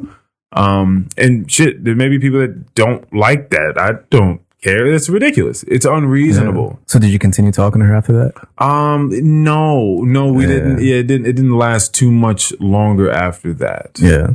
That's like my thing, right? It's like we got to set an expectation from the jump, right? If we're both seeing this as like a situation that's not going to be something long term, you know, it's like a summer thing, for example, right? Summer thing, right? So it's like I get it. From the standpoint of like, yeah, like as the man, I'll cover the first few. And again, if this is just going to be a fling, like, all right, then I'm expecting your end of the bargain to be held up. Right. But then there's girls that are going to be like, no, like, yes, it's going to be just a fling and you're still going to pay for it. Right. But that's what you're dealing with. And for me, it's like, it's not going to be there. Like the way I'm going to approach it, right? Like the only way that's going to happen is if like, this is something I'm going to be committed to. Because at that point, like I'm invested in something that I want to work long term. Yeah. So like the way I'm going to treat you is as such, right? Like I'm going to hold you. Like I don't want you to pull out your card. Like I got it. But it's those situations that are supposed to be just flings, right? And it's like, yeah, you know, Ron Marie and I were talking about the Meek Mill song. I think her and I were talking about it. And I forgot what the chick's name is that's a feature on it. It might be Melly. But yeah, I think it's Melly. But first of all, the hook, he says, do a split on the dick.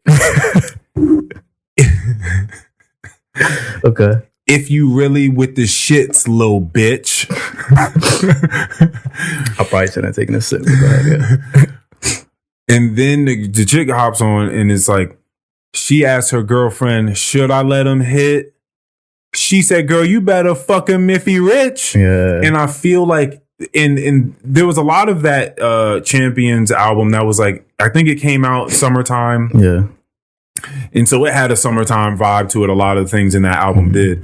And I think when you're just out, people are having a good, especially young people. I think that this is much more of like a young thing. Because you're dealing with people that are just like swept up in whatever the fucking vibe is. Like they're not themselves yet, right? They're still swept up in whatever fuck the paradigm is at the moment, right? They're just doing that thing. And so when you're just out and you're fucking drinking and you're with your girls and you just hear this chant of girl, you better fucking Miffy Rich, and that shit works on you. You're just like, fuck yeah. I'm not fucking all these broke ass dudes. Like, let me go fuck with some rich niggas. Like, let me go fuck with them. Let me see what that lifestyle. That's probably fun. Yeah. Like, you got all these people being fucking flown out to Turks and Caicos and Bali and all that. Like, let me go get a flight. Yeah. Let me go get something. But this is what I'm saying. Like, this is what they're seeing on social media. So what we're saying is that wealthy men have fucked the game up, is what you're saying? No, dead ass. Like, I'm not blaming the women. Right. Like, you're like, the guys fucked the game up. They fucked the game up. Like, it's not the women's fault, right? Like, it's not her fault that she's pretty and then the guy's gonna be like, yo, I got a boat, pull up. You know what I mean? Yeah, it's hard. It's hard to say no to. But bring your 5 friends. Yeah, bring your 5 friends. And now all of a sudden they're on the boat and they got the Instagram video going, right? Oh. They're posting on their story. And like now that's her lifestyle. That's her expectation. Right. And nigga, that's but she needs to chill the fuck out. But you know what I'm saying? Like, but not really. You can't just, that can't be the expectation for like every human encounter you're gonna have with the opposite thing, right? Sex now. But let's say she gets introduced to that as soon as she graduates college, right? Which nowadays it's during college as well. I'm certain. Right. But let's just for the sake of the conversation, that happens at 21. Year after year, you got Miami, you got Turks, whatever. Like, you're getting flown out sooner or later. Like, especially if you're out in DC or whatever city you're in, you're gonna come across men that are, let's go to Thailand, right? Hold on, like, let's take world trips. Hold on, nigga. Hold on. All right. Who are these people I want to talk. You know what? I need to have more people on the podcast that you're talking about. I want to talk to these people. I want to sit down. I want to talk to them. I want to know what they're like, where their mind is at, what they think the long term is, if they think long term at all. These are the conversations that I'm having. Like, because it's like 21, 22, 23, up until like 29, you're doing this. And it's like, all right, you know what? Like, yeah, let me start thinking about settling down. And it's like, well, when you were 23, 24, when I was trying to approach you on some serious shit, right? Like approaching you like a man, genuinely interested. It was kind of like, yeah, like this is not what I'm looking for right now. Yeah. Like I'm looking for a nigga that's gonna give me a flight and fly out. And it's like, bro, this is so, you really do be living like Drake's life. Like, I feel like this is a rapper's like, how many rappers get on and say like, yo, they wasn't fucking with me then. Yeah. And I'm on now. Yeah. And I'm fucking hot. Yeah. That's so funny that you feel like on whatever level you're going through some of the same stuff. Yeah. And I'm seeing it and I'm just like for me, I don't get fazed by it because it's like, bro, I'm not about, like one thing I'm not about to do is be that guy. Like as soon as you give me any sign that that's what you're looking for, then I'm out. Right. I'm like, what are the signs you get? What are they giving you? What are they requesting? That's the thing. They just send you a Venmo request. That's the thing. Like it might as well be that. Like posting your Cash App is wild. Oh, I mean, yeah.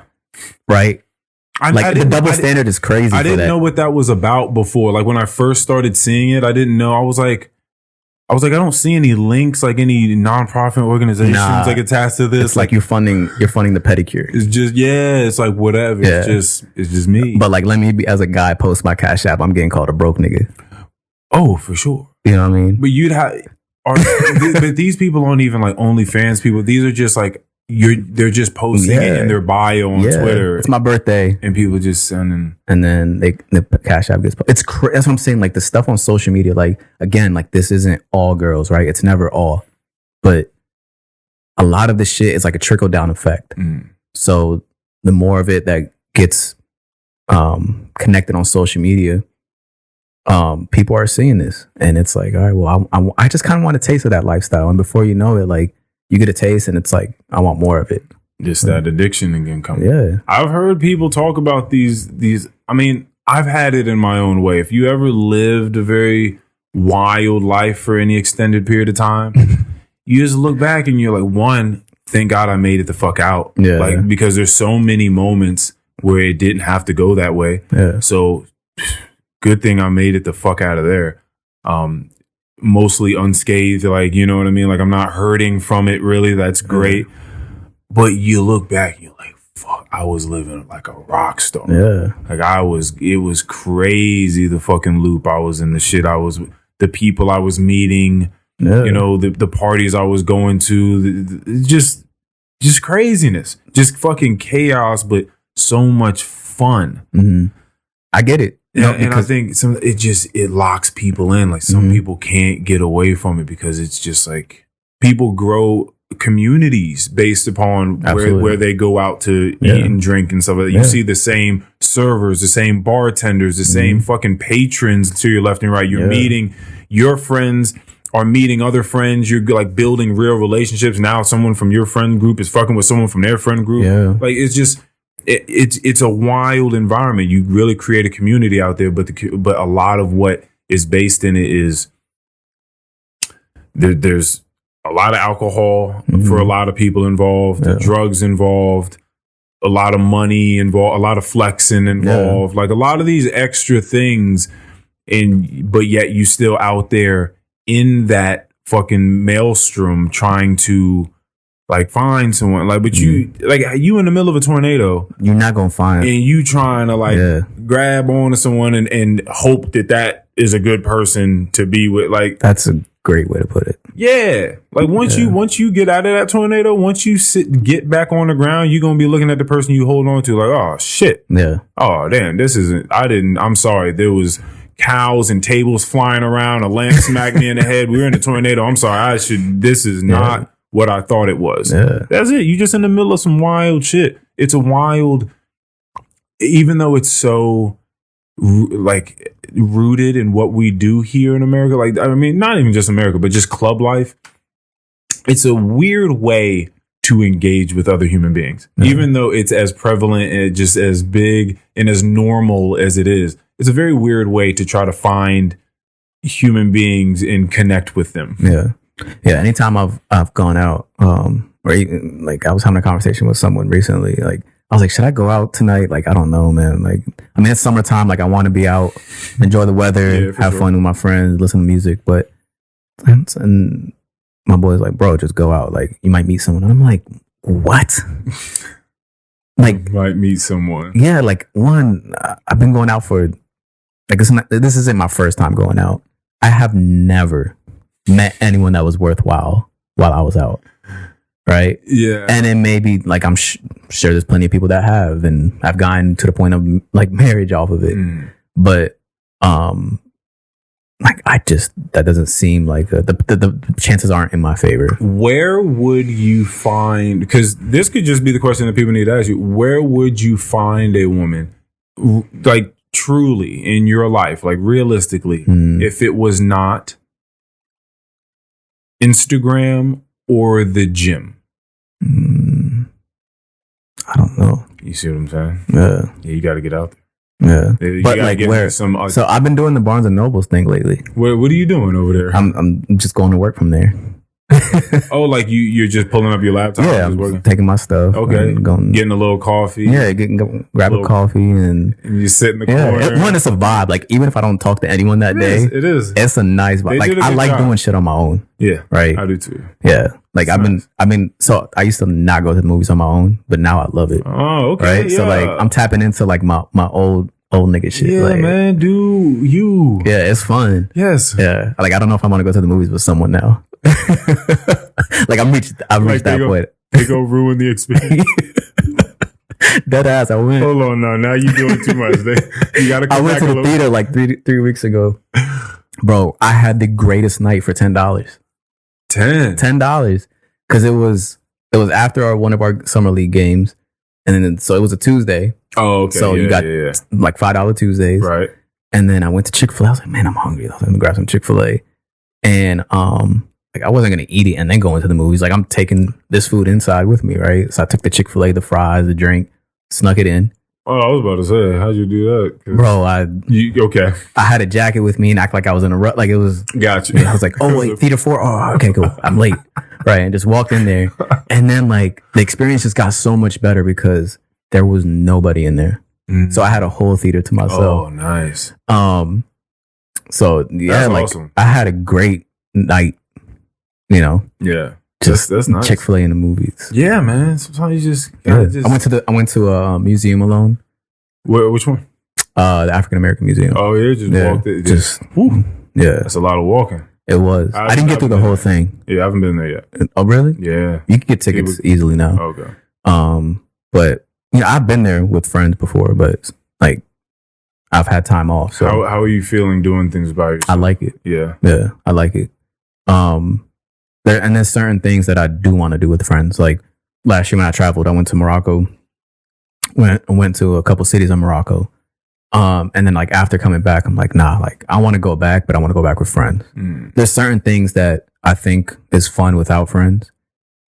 And it brings you a different perspective, just a different energy.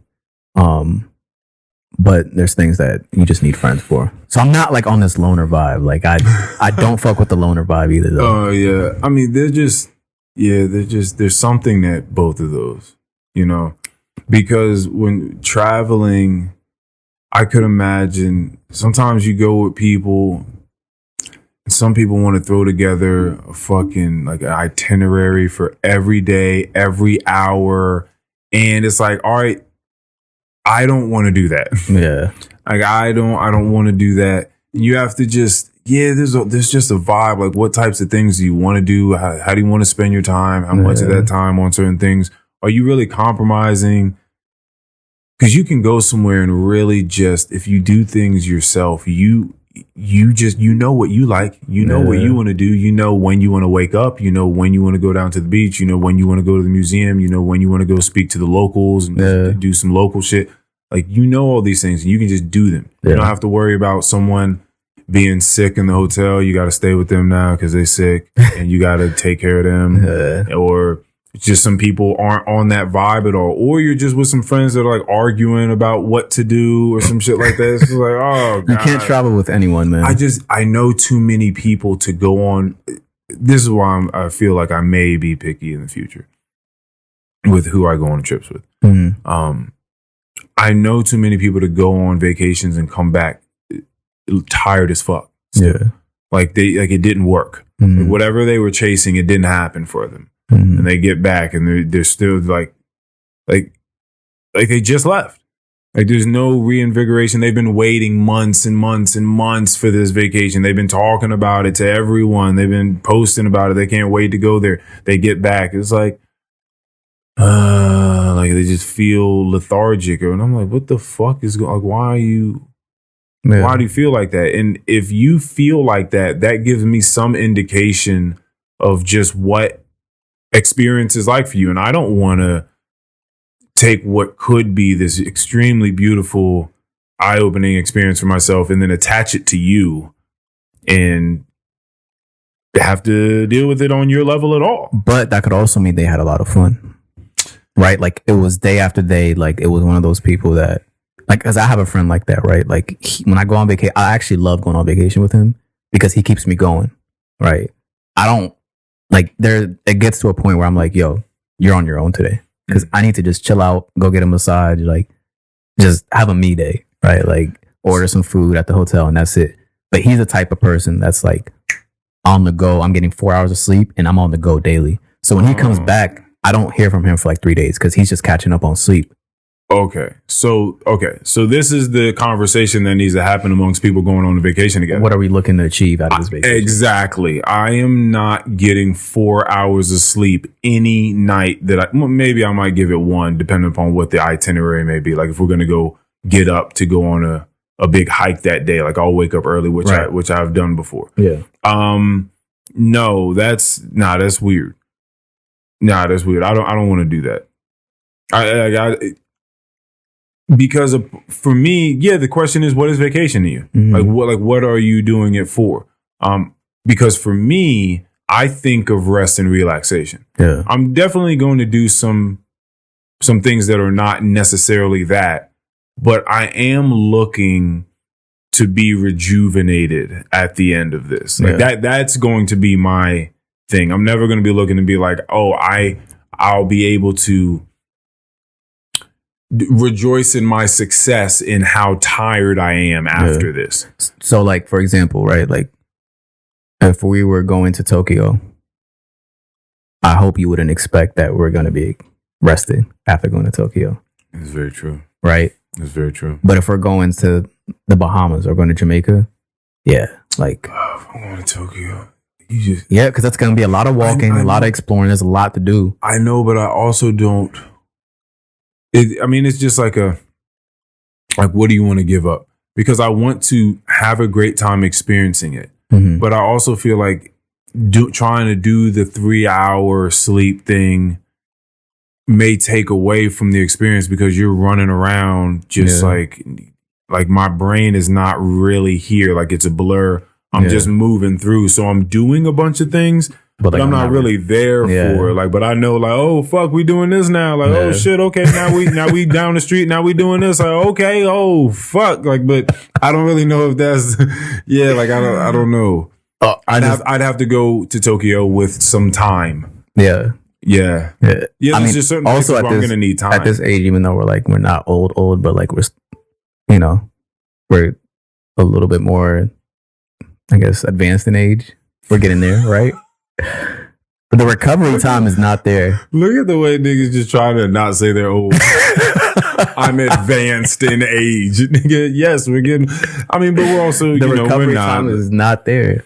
I don't know because I don't party like that at all anymore. So I don't even know what my recovery would be like if I even tried myself like that. Like if I tried to go have a night of just full on drinking, running around, and then got 4 hours of sleep afterwards, I don't even know what that's like. Yeah. I mean, I don't drink and I still struggle. Right. Like if I go out. So you need that coffee. No, like if I'm going out on a Saturday night, I'm not going anywhere until I drink a Celsius. Right. Like I need that Celsius. That's the Kickstarter. Yeah. Like after that, all right, I'm good. So first of all, is there a time in the night where if you don't know if you're going out, like you're definitely not going out after that point in time? Oh, it doesn't even reach that point. Like if I don't know by in the evening at the latest, like 6 p.m. Yeah. Like if I didn't get well, let me take this back. If I didn't get a nap in, there's no way I'm going out. Right? Like I'm not even. So we can go ahead and just, we just go ahead 86 that right now. Yeah, like exactly 86 that. Like that's not happening. Okay. But let's say just like on a Saturday, if I took a nap and I wake up and it's like 5, 6, and it's like, oh, like let's do something. I'm like, all right, well, I'm with it. Like let's step out. Cool. And how long are you staying out? Like what? Like at that point, like when do you start getting like cranky? So honestly, everything revolves around like my schedule the next day. So typically Sundays for me, like I don't have to get up early for the gym. Usually Sundays are my rest days. So I'm not tripping if I step out and I'm out pretty late. Yeah. But let's say I go out on a Friday, like it's like, all right, I need to be back by like midnight because I want to get up in the morning and I want to hit the gym. Like that's just like that's the discipline that I have for my structure beginning the next day. So yeah, if it's past that, I'm like, all right, like I gotta go. Like, or maybe we'll drive separate so I can leave when I want to leave. Yep. That's the key. Yeah, drive separate. Don't ever tie yourself down to somebody. Never. Yeah. I learned that so early. I was like, oh yeah, as soon as I can start driving, like, fuck this. Yeah. Like y'all do too much. Yeah. Like, so I'll bounce when I feel like it. Yeah. It's the greatest freedom. No. Yeah. Because it's the worst when you have to be somewhere you don't want to be. Yeah. Especially back in the day before Uber. Oh my God. That was like such a, like the things that, like the places I would go, right? And sometimes I think back, I'm like, why did I go so far knowing like I had no like way of getting, like for sure way of getting back at a decent time. Like my whole time was predicated on someone else's time. Yeah. And like just how they're feeling. Yeah. So it's like, yo, let's go. And it's like, no. Like, I want to stay out. It's like, there's not much left to do. Like, there's nothing that's going to happen. Let's just go back. Oh, if they go to sleep at the place, they're like, yo, like, let me take a nap. You're like, oh. Well, that's the thing. Like, so, right. So, like, no. For a while, like, I would always be DD, right? Yeah. So, like, that was another thing is like, I'd be ready to go by midnight, 1 a.m. And then, you know, DC's not shutting down till what, like 3 or something. So like everyone's staying out till 3, and then now everyone wants to go eat afterwards, right? So the sun is literally coming up, and I'm just getting home, and now my whole day is fucked. And I don't even drink, right? Right. It's like my whole day is fucked now, for sure, right? Like I'm not getting to the gym till like 3 or 4, and like now I'm just kind of sluggish.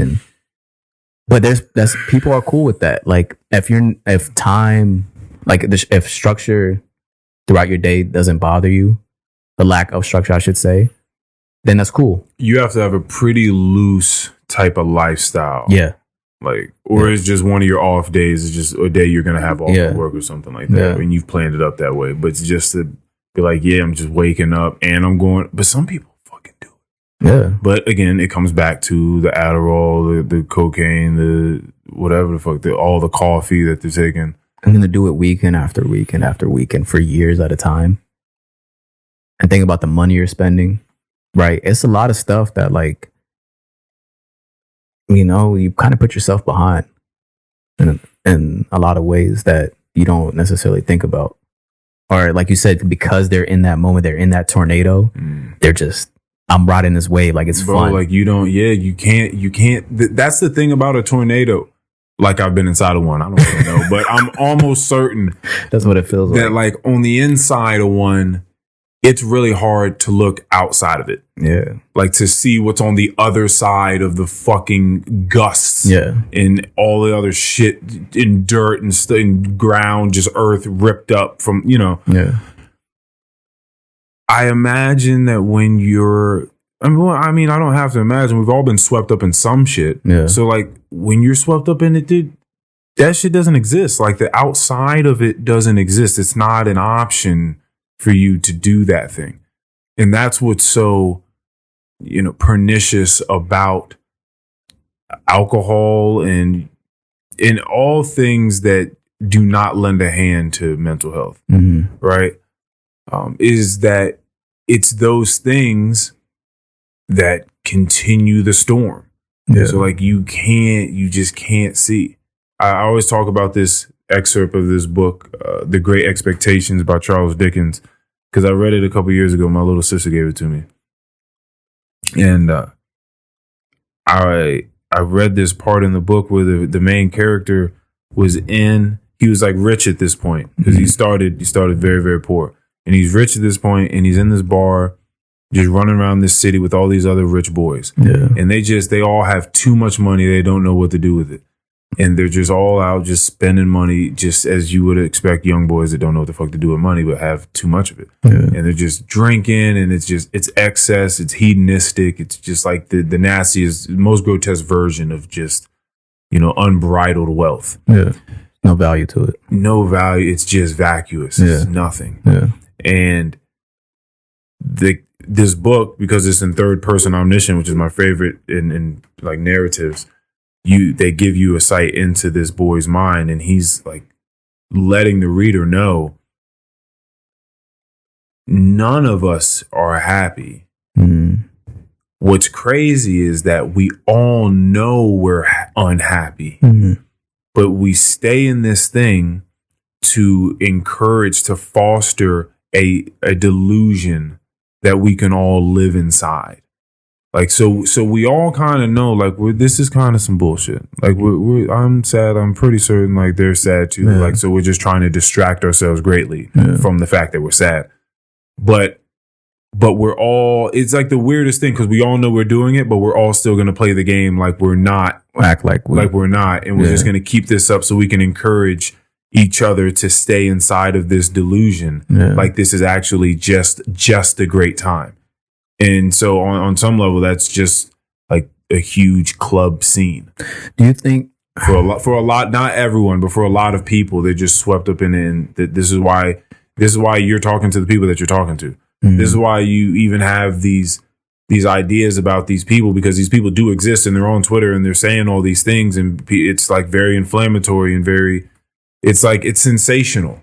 To hear people with these ideas, because it's just like, oh, well, fuck you if you can't do this for me, or I'm looking for the excess, the wealth, and all that shit, all that frivolous shit. Yeah.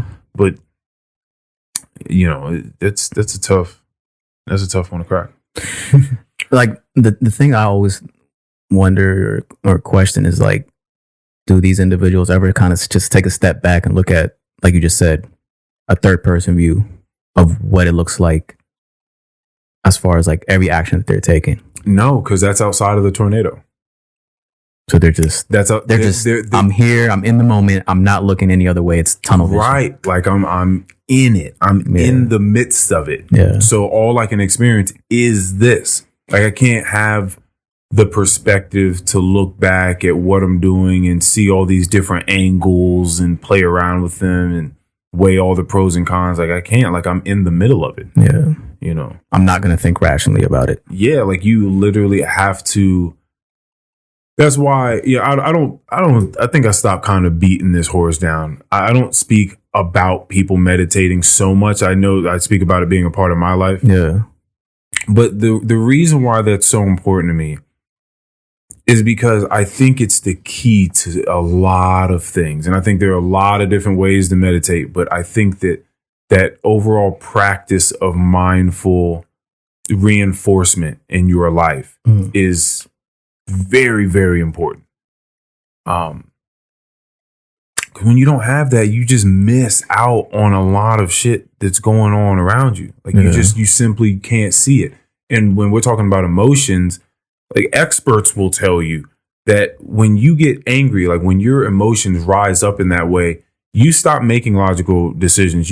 That's why you start saying shit that you wish you could take back, and you start doing, you wonder later, like, why did I why'd I flip out like that? Why'd I do those things? It's because you're like the fucking Hulk. You have no control over that side of yourself. So you just see red and you just start making decisions unbeknownst to you, really, like the logical part of you. So what meditation does is it allows you to ground yourself in a way that gives you distance between yourself and who you could be in 10 seconds, who you could be in 30 seconds, who you could be in a minute. And your vision for that, your sight for that can deepen. Absolutely. Right? Like fucking Tom Brady. Like you can get a real sight for that shit. Yeah. And you can start to see the difference. You can start meditating. And then after some time, sense like, oh, I think I'm about to get upset. Yeah. And then maybe you still get upset and the shit goes badly. But you realized you were about to get upset. And that never happened before. You always just got upset. Yeah. Then maybe you're meditating for months later. And then you're like, I mean, that feeling's coming up like before I get upset. Like, man, okay. And you can kind of see it like coming 20 seconds out that you're about to get really upset. And that window just keeps growing and growing. And then to a point where you're just like, oh, like, okay, I see that upsetness coming way off in the distance. Like, I don't need to get there. Yeah. Like, that's ridiculous. I don't need to get there. And like, so that's kind of what it does. But without that, that's what's going on for most people is they're just, I had this theory and I got laughed at for it because if it's like if you don't understand, then you're kind of what I'm talking about. Sorry to say, but that most people are sleepwalking. When I say that, Agreed. I mean that they are moving, and I know that they're awake. I get that, and I know that they're doing things. I understand all that, but they're sleepwalking in the sense of how much they are missing, and that there is, for most of them, not much of that distance between something happening and them reacting. That distance, that window is not a large one that they get to truly sit back and assess and think about how they want to go about that decision that's about to make them the next person that they're about to be when they make that decision, right? Like they don't have that time. Like people are too wound up and anxious and, just worried about so many things. People just react to shit. Yeah. They react. They do not, calculably or, how should I say that? Calculatively, in a calculative way, respond to things. Yeah. Calculated. In a calculated way, respond to things. Like they don't do that. It's often quick response. Yeah. It's funny that you bring this up because back when I was in a relationship, that was like exactly what you're speaking about was kind of like I guess like a gripe that we had, right? It was like whenever there was an issue that came up, it was, all right, the issue gets presented. This person that I'm in a relationship is upset. They're going out all out. And my reaction's like quiet, nothing. It's like, well, why aren't you speaking? Why aren't you saying anything? And it's like, it's not that I'm ignoring what you're saying, right? It's taking everything in. I'm assessing why you feel this way, where you're coming from. And then I'm assessing why I feel a way about it, right? And then I need to take time to understand, okay, like what's the best course of action for me to take? That takes even as an intelligent person as yourself, people have to understand that takes a lot of time. And they don't be knowing, listen, I had to talk to her about it because you're explaining a lot of shit that has happened between us. And sometimes I've also been the person to like lose my temper, and I've had to work on that, right? Yeah. I mean, and so it's for certain reasons, and so I've had to use that mindfulness to be like, okay, like this is the reason. Okay, I can see this coming on. Okay, let me address it differently. That's taken definitely a lot of time. Yeah, but when if you are the person, whoever's listening to my voice. If you are the person that rambles on at length in the relationship about what the issues are or the supposed issues are, you're going to have to understand that from the other person, especially if they are quiet, they're calculated, they're reasonable, they're logical, like they're trying to absorb all this shit that you're throwing, depending upon how long you're speaking to them, they have a lot to work with. Right. Because we now have to figure out a few things. We have to figure out how much of what you said is actually even true, right? it's like, fuck, okay. Because like you said a lot of shit, but like a lot of it was actually inaccurate or untrue. But like I need to take the stuff that is true, and I know that I need to respond to that. I also need to go and think about the stuff that isn't true that you think is true. And I need to figure out a way to respond to that and figure out why you think that this is the case, because that is not my knowledge of what has been. So we differ there. And on top of all of that, the way in which I respond has to be flavored in such a way that does not exacerbate the issue at the moment. You got to speak their language. You have to going back to that. You got to like you have, because if it comes off any other way, then at that point you're about to not even start having a conversation about the thing you're actually supposed to be having a conversation about. Now you're having a conversation about the way that you're having the conversation. Now you're like, oh, there's levels to this shit. Like, oh, it's like one of them fucking like Russian dolls with all the ants inside of them. It's like, hold on a second. Like once I got one, there's another one that pops out and another one that pops out. And it's like, oh, hold on a second. What the fuck is actually going on? I think it's much better in those situations. My understanding is that there's usually a baseline issue and that there's a bunch of like little shit going on at the surface. And usually the conversation revolves around all that little shit at the surface. And it's like, nah, like I understand the gripes, but it's really about this thing down here. And unless we're having this conversation, then we really shouldn't be having a conversation because we're having a fake one. Yeah. We're having a faux conversation about what these supposed problems are, but they're not really the problems. The problems are like this much, much deeper thing that we are going to have to address. Yeah. And that would eliminate so many of those supposed problems on the surface. Yeah. I think that's such a important like an important piece, an important topic to discuss when you're in that stage of getting to know someone and you see it actually potentially going somewhere. Because a lot of times you'll get into a relationship with someone and because everything's so nice and fruitful in the beginning and everyone's having fun, you're in this euphoria, like you're avoiding that topic or you're saying, oh, it's not going to happen, we're going to be good. But like you got to face reality, right? Like you got to take a step back. Like we said, look at it from a person point of view and say, okay, like I need to address this. There's certain things. It's kind of like before you move in with someone, right? Like there's certain things that we got to understand. Obviously, like there's some stuff I'm going to find out along the way, but like there's some things that, you know, I've been around the block. Like we need to have this discussion and don't shy away from it, because like what I've seen just like through friends and just my situations in the past, like that solves so many issues. Understanding the way of communication, understanding past issues that you had in previous relationships, what got you to that point, and how you would have reacted, how you should have reacted, that type of thing. Yeah. Those conversations sometimes are very important. It just goes back to the parents a lot of times. It's not a lot. I mean, there are definitely past experiences like in relationships, but a lot of things come from the parents. Yeah. It's like, what was your relationship like with your parents?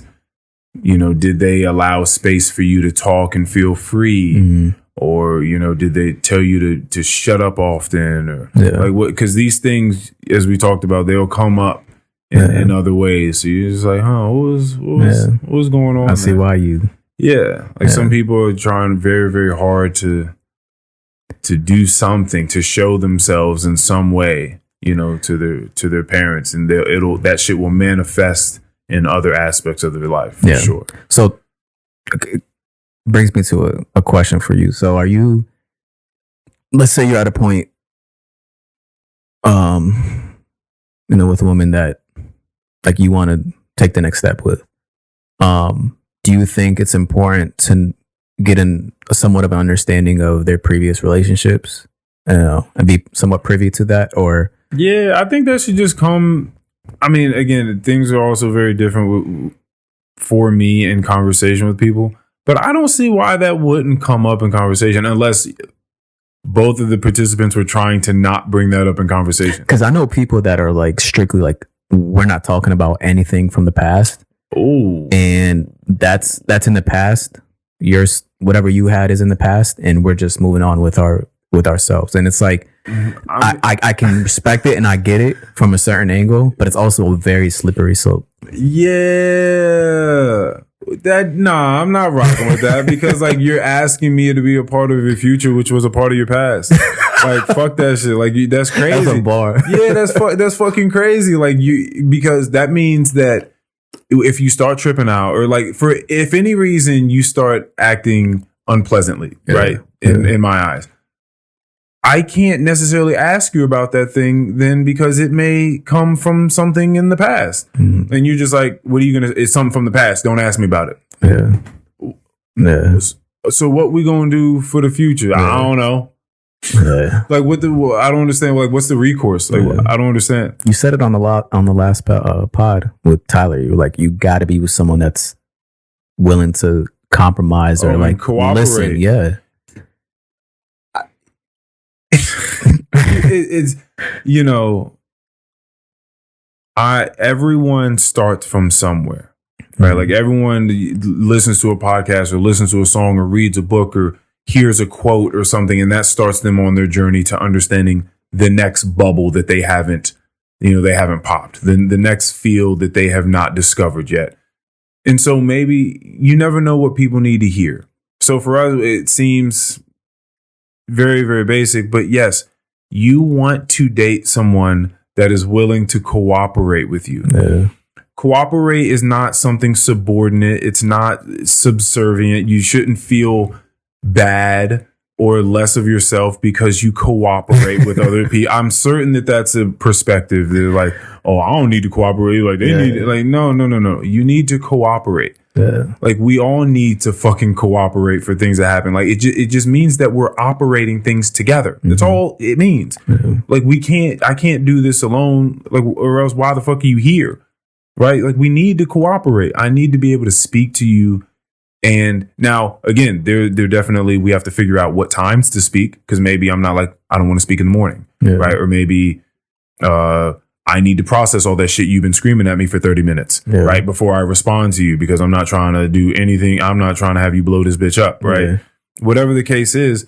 But if you come to me respectfully and you're trying to get ideas out, I'm going to try to listen and box it up and understand what it is you're saying and take that on and try to do my best with it. I'm going to try my best to respond appropriately to you.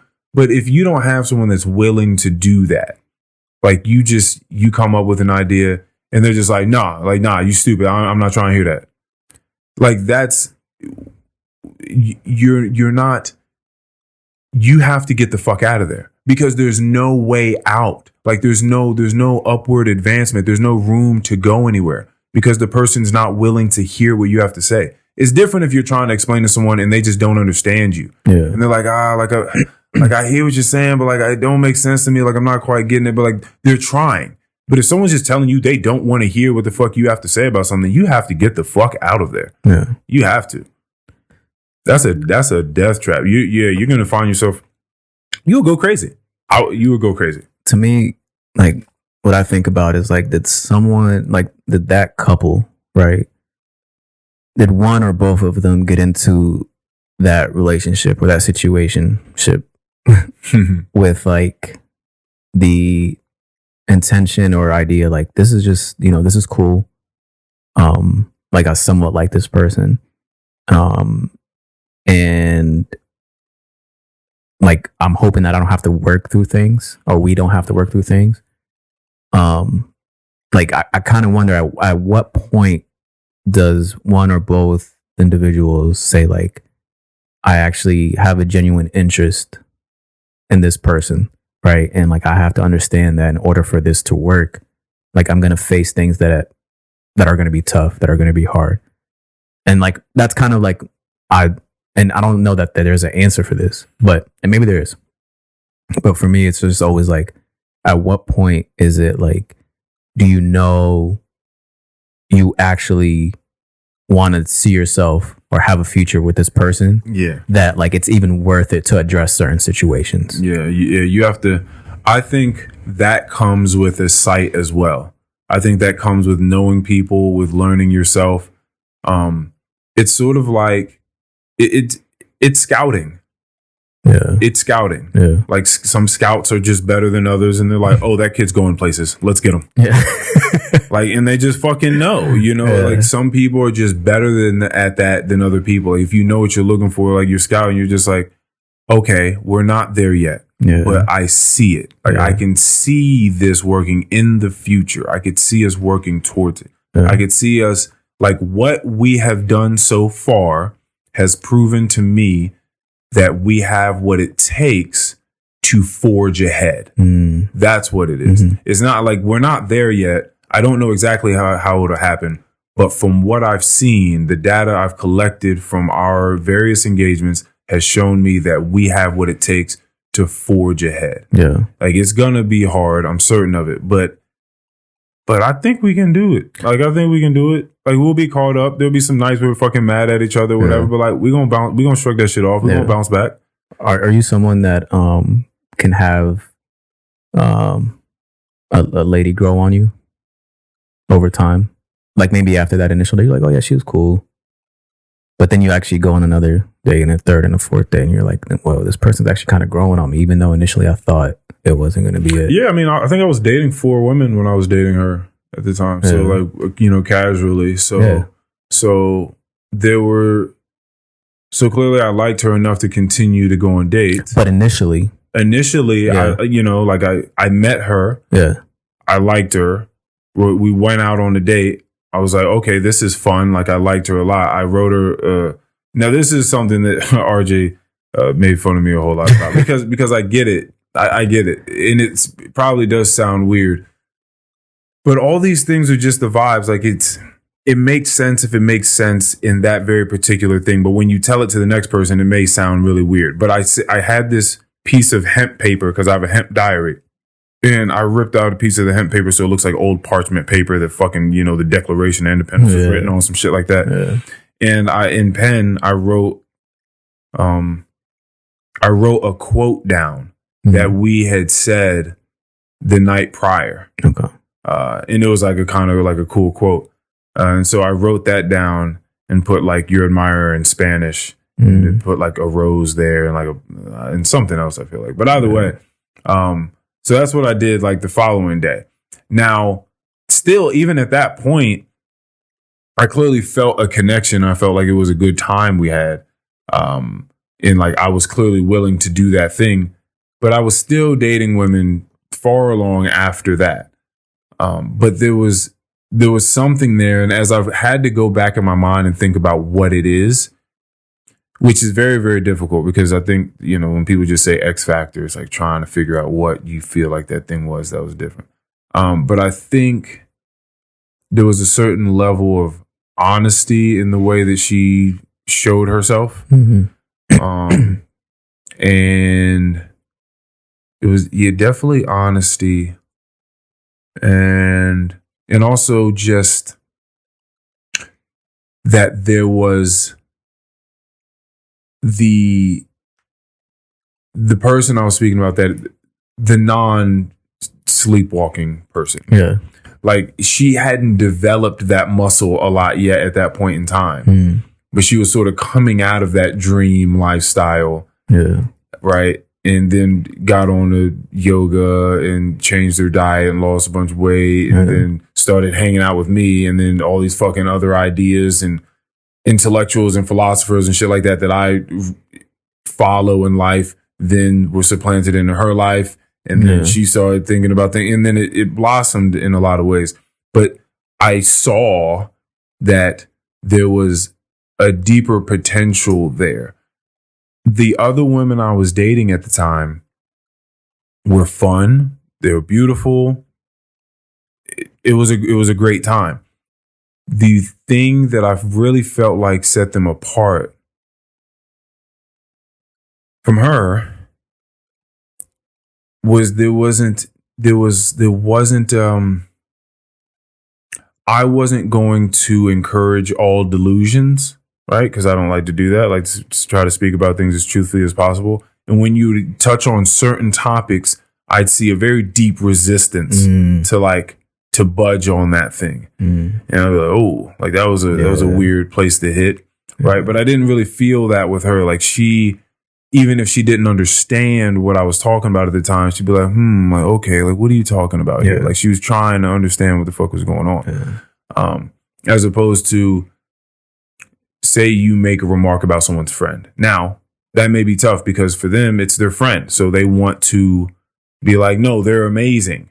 But that's all they do is just like, they're amazing. So they won't call out anything wrong that their friend has done. So you're just having a very simple conversation about something their friend did. And it's like, oh, yeah, they just got out of this relationship. You know, the person's real shitty to them and blah, blah. And it's like, and you just ask a question as to like what that person was doing in the relationship or something like that. Oh, my friend's a fucking saint. They're amazing. It's the other person that was the problem. And like when you get that sort of energy, you're like, oh, you're not even willing to see that your friend's a whole human being and they could have done some things wrong. So when you start to touch on small details like that in conversation, and people like just have a quick resistance to budging their perspective on it. You're just like, okay. Yeah. So I can have fun with those people. Like we can have a summer thing, but I'm not going to be able to date someone like that. Like there's no fucking way. Yeah. Yeah. Mikey, you can pause right here. I gotta hit the restroom. Bathroom break. Yeah. Let's do it. Oh yeah, you told me about that. So I dropped somebody off there literally last week. I just saw like the type of people that were walking in and out. Yeah. I can only imagine like the difficulties in customer service you got to deal with. Oh, it's a different world. It's absolutely insane. Like it doesn't make any sense. It's all ridiculous. It's all a bunch of bullshit. Like for the most part. I always wonder like why.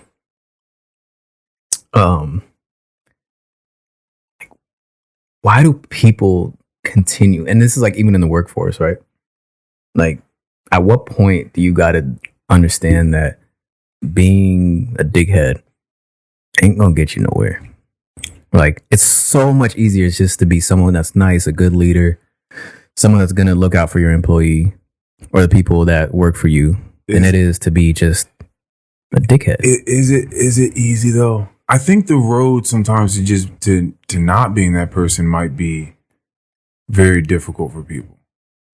You know, some people have a lot of things down, but that part of life, like they just don't, and it hinders them in huge, huge ways. And if like they could wrestle it, if they could figure it out, if they could wrestle it down, like a lot would change for them. But I think knowing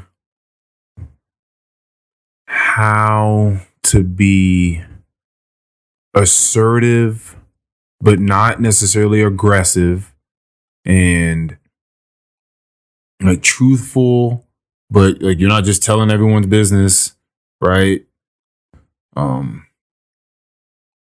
You want to not micromanage and be like naggy, but you want to be able to stand your ground and let people know like what's what and what needs to be done. Yeah. Like I think that it takes a lot for people to be good workers. Yeah. Yeah, man, it's tough because so many people, you know what a huge issue it really is?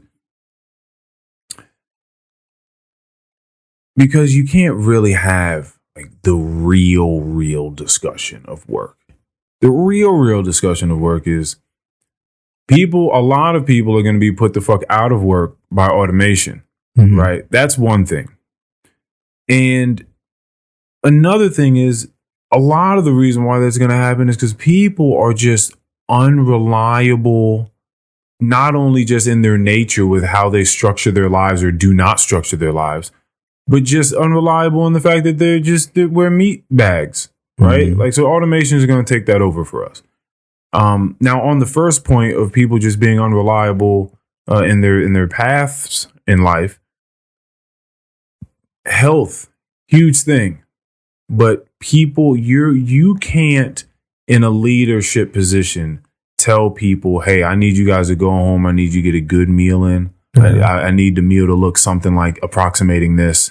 I need you guys to go try to find 30, 40 minutes you can go on a run or hit the gym or something like that. I need you guys to stretch tonight. I need you guys to hydrate. Like these are not the things that your boss is telling you, although they're extremely necessary for you to be a good worker, amongst a bunch of other things. So it's difficult for people to be good workers because they're not they're not looking at things from that standpoint. So people call out of work because they're sick again, or their ankle hurts, or whatever tragedies are happening in life, or whatever mindless activities have gotten them into something. They hit something on the way in. Now I can't come into work, or they're just been. There's so many different fucking excuses for people not showing up to work, or once they get to work being an asshole or doing a bad job at their job. Like, there's so many different ways in which that comes up. I think it takes a lot for someone to be a good worker. Yeah. Like someone that doesn't complain, that is good in a sense that like they can learn. They don't need you to hold their hand often. Like they don't give you issues. They do things roughly by protocol. Yeah. Yeah, the best managers that I've had are the ones that actually have done those things. Right? Like I remember there was one, like it was a couple years ago. It was like super cold into like April or whatever, and it was like one warm day that we had. And he was just like, yo, like if you guys can just like log off for like an hour or so, just like go do something outside. We can, like, this will get done later. And it's like those managers are the ones that always like resonate with me. Mm-hmm. Those are the ones that I'm like willing to, like, whatever I got to do, to, even if it's to make them look good, like I'll do. Right? It's because like I know they're like thoughtful. Like at the end of the day, I'm not, like you said, like I'm not just a machine here. Right? Like there's a human element to this, and that's the most important piece that I think a lot of, especially management or people that get into management, they do it more so for like the title and the sense of authority, but they don't understand the responsibility that comes with it. So I definitely used to think that, and I still do to a large degree. I mean, I know that that's a lot of people that do that, but I like to look at this sort of like teachers. I don't think that teachers got into teaching so that they could be authoritative and like teach the new generation in that way. Like, oh yeah, I'm going to mold these little motherfuckers into what I want. I think that they wanted to help, like initially at least. And then at some point in time got burnt the fuck out by all these kids that just like were shitting on their lesson plans. Just think of teachers just coming up with lessons plans like, oh man, like this one is really going to hit them. I'm going to really get the information to them. Like I'm going to help these kids grow. And then like the years drag on and kids are throwing fucking paper at the back of your head when you're at the chalkboard, and they're on their phones now. They're taking Snapchats or creating TikTok dances in the back and shit. Yeah. There's a bunch of stuff going on. You just like, man, like, fuck you little niggas. You know what I'm saying? Like you're trying to do the right thing, but a lot of times they don't help you do that. Right. But you're in that position of being a leader where you have to say, they don't even know like what they're doing right now. Like they don't even know how disrespectful they're being. Like all the work that this leader does put in. Now, again, like I said, all leaders are not putting in mad work and making sure that everyone is taken care of beneath them. But the people that are, sometimes still those employees are not all like you that are looking at them like, damn, I want to impress them, or I want to I want to make them look good. I want to work for them because they're a solid person. Some people, they don't have the sight to know that that's a solid person. Yeah. One, like they wouldn't know a solid person, so they're going to treat you like you're however. And so when you get treated however, when you're doing services for someone, when you're helping, when you're putting them in a position to make money happily, like that's what's on your mind. That's what your job is, to try to make sure that you can facilitate a space where they can make money, they can come to work, make money, and not dread having to fucking come here. Right. So you put your mind towards that, and then they go do some fuck shit that you feel like is disrespectful, has undermined you in some way, or completely neglected your efforts. And like that shit happens. Yeah. Clearly I'm speaking from experience. This shit happens, you know what I mean? And in those moments you kind of back down and you're like, fuck. That kind of hurt, because every time a human hurts you, you go into like a mode where you have to stand back and just like, okay, so fuck people, because that's crazy that people move like that. However they wronged you, it's crazy people move like that. wow, really? Like, I was a good person to them too. Like, so you can just get hit being a good person for real? Right. And the answer is yes. Yes, you can get hit being a good person. And then and we usually harden ourselves, and that's when people on the super extreme or on Twitter or whatever just being like, man, fuck y'all niggas, I ain't never fucking with y'all again. It's like, okay, sure, right. But some time passes and you're like, you get more around people. And again, because most of the interactions you're having with people are actually pleasant, like everyone's not walking up to you treating you like shit, then you slowly start to let yourself open again, and you find yourself having more fun around people again. And then, you know, at some point in time, it's just going to happen again. Yeah. And again, at some point in time, and you just have to roll the punches and understand every now and again, somebody's just going to do something so unnecessarily toxic. Mm-hmm. And you're going to be impacted by it. Yeah. Yeah. Yeah. I think that happens a lot of the times for managers as well as teachers. Like, it's hard. Like, keep reminding yourself why you're doing it. Like, they don't know. Mm-hmm. They have no idea what I've put in. That'll always be the case. Yeah. How many mothers feel like their kids do not respect them on the level that they fucking should? Right. You know, like, you have no idea what I did for you. You have no idea the nights that I stayed up wiping your fucking ass, like you fucking throwing up in my mouth, like me. You have no idea all the money I spent for you to go to those camps, to see these sites, to get these opportunities, these experiences. You have no fucking idea the fights that I went through with your father to make shit happen, because we weren't quite sure how we were raising you together and if we were on the right path or whatever. And you're over here doing this fuck shit, talking to me like, bitch. Yeah. You know what I mean? Like, that's how you feel, because you know, when you give a lot and then someone just shits on it, it's tough. Isn't it? Like you just mentioned, like, isn't it crazy? Maybe it's not crazy, but like, to me, it's just kind of always like mind boggling that as a parent, right? Not that I know, obviously, but like, if like you're learning how to be a parent on a daily basis.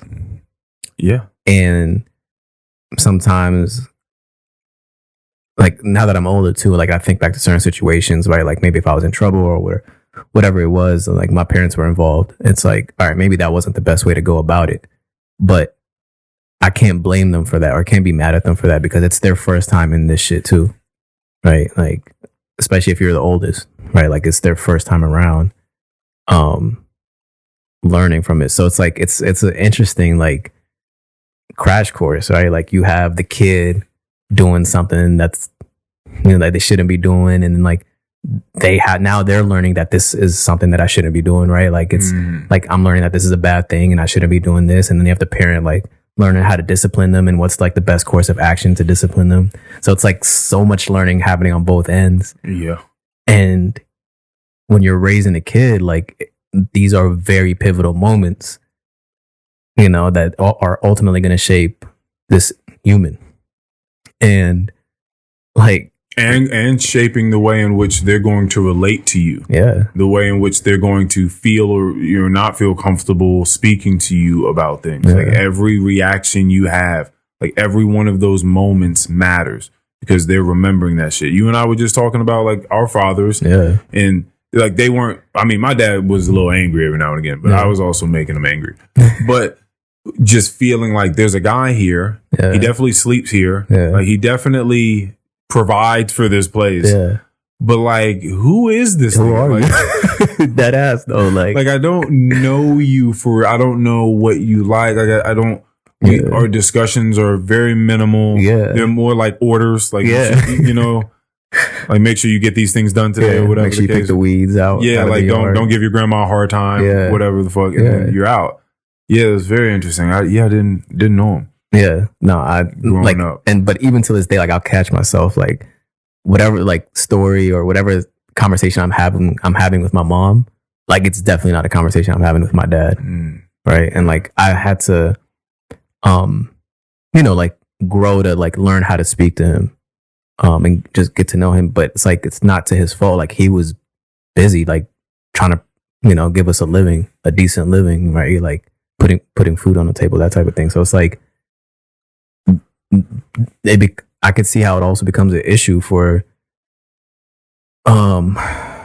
kids having to go through that, right? And then like now it's like, well, it also feels like I don't have a father, right? And then I can just spiral into all other sorts of issues. It's very, listen, I'm certain it's a very, very tough endeavor. It's a huge undertaking to have children.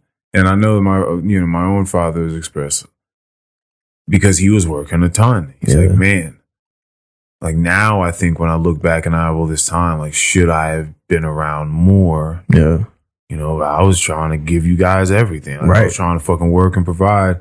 So, you know, should I have hung around and we've been just a little more poor, like a little poorer? Yeah. You know, just didn't have as much or didn't do as much, but I was there more. Yeah. Like, you know, that's always the thing. I feel like trying to get that balance can be tricky. Yeah. No, it's hard like that. That's why just having the money helps, because if you just got the money, like, you don't have to. Yeah. Now if you got the money and you living on a certain level and you have to sustain that level of living, so you still working just as hard as when you had half of that money, I feel like you hustling backwards. Yeah, but you are, because, well, if you have the money, right, now it's like, oh, I can put him in all these things, or I can just like pay a daycare. Right. Oh, right. Yeah. Right. Then you just take that route. Yeah. So now you're taking that route, but then you're also taking the route of having someone else kind of raise your kid in a way. And then after school, they have whatever type of practice. So like technically, you're still providing, right? But you're still not around, because now you're just like a chauffeur, and you're still a guy that just kind of sleeps at the house, or a parent that sleeps at the house. So it's hard. Like the parent, parenting is rough. Like, it's a cliche. It's like, oh, parenting is hard. Like, it's not easy, but it's like when you really. I think everything for me, it just comes back to mindfulness. I don't think that there's anything that mindfulness does not encompass. Yeah. Right. Like, you can be mindful about anything. I think that you have to be locked the fuck in. Like, you have to be looking at that child, ready to raise that child. Like you have to be there with it, like learning from it, learning his personality. Like, you can't like half-ass that. Yeah. I think it's it's very, very vital. Yeah. Because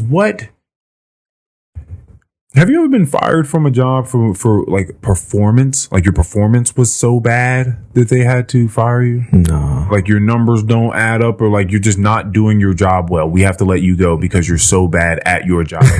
I think maybe back when I worked at Finish Line.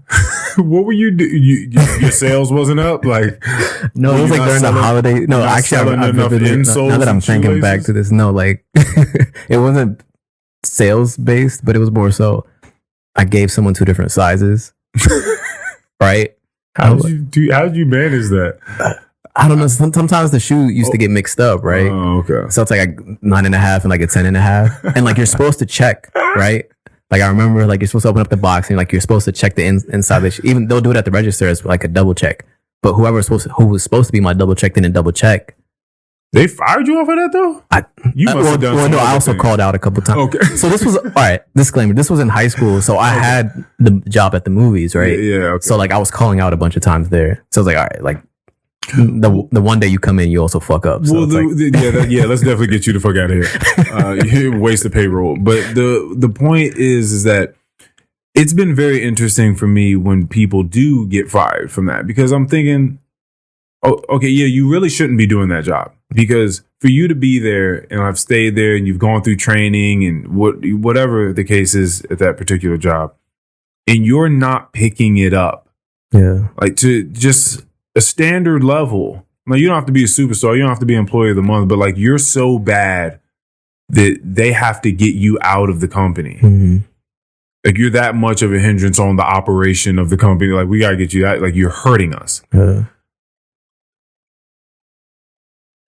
You really have no aptitude for that thing then, because it's very difficult for me to imagine doing something day in, day out, focusing on it as I'm doing it and not getting better at it. Yeah. Like, that's wild. Yeah. I don't have the time to pick up fucking tennis right now, but if I had no work, no job I had to go to, and you just told me I needed to sit out there on that tennis court for 8 hours a day, I'm going to get far better at where my current level of tennis playing is. Yeah. In like the next 3 weeks, next month. Yeah.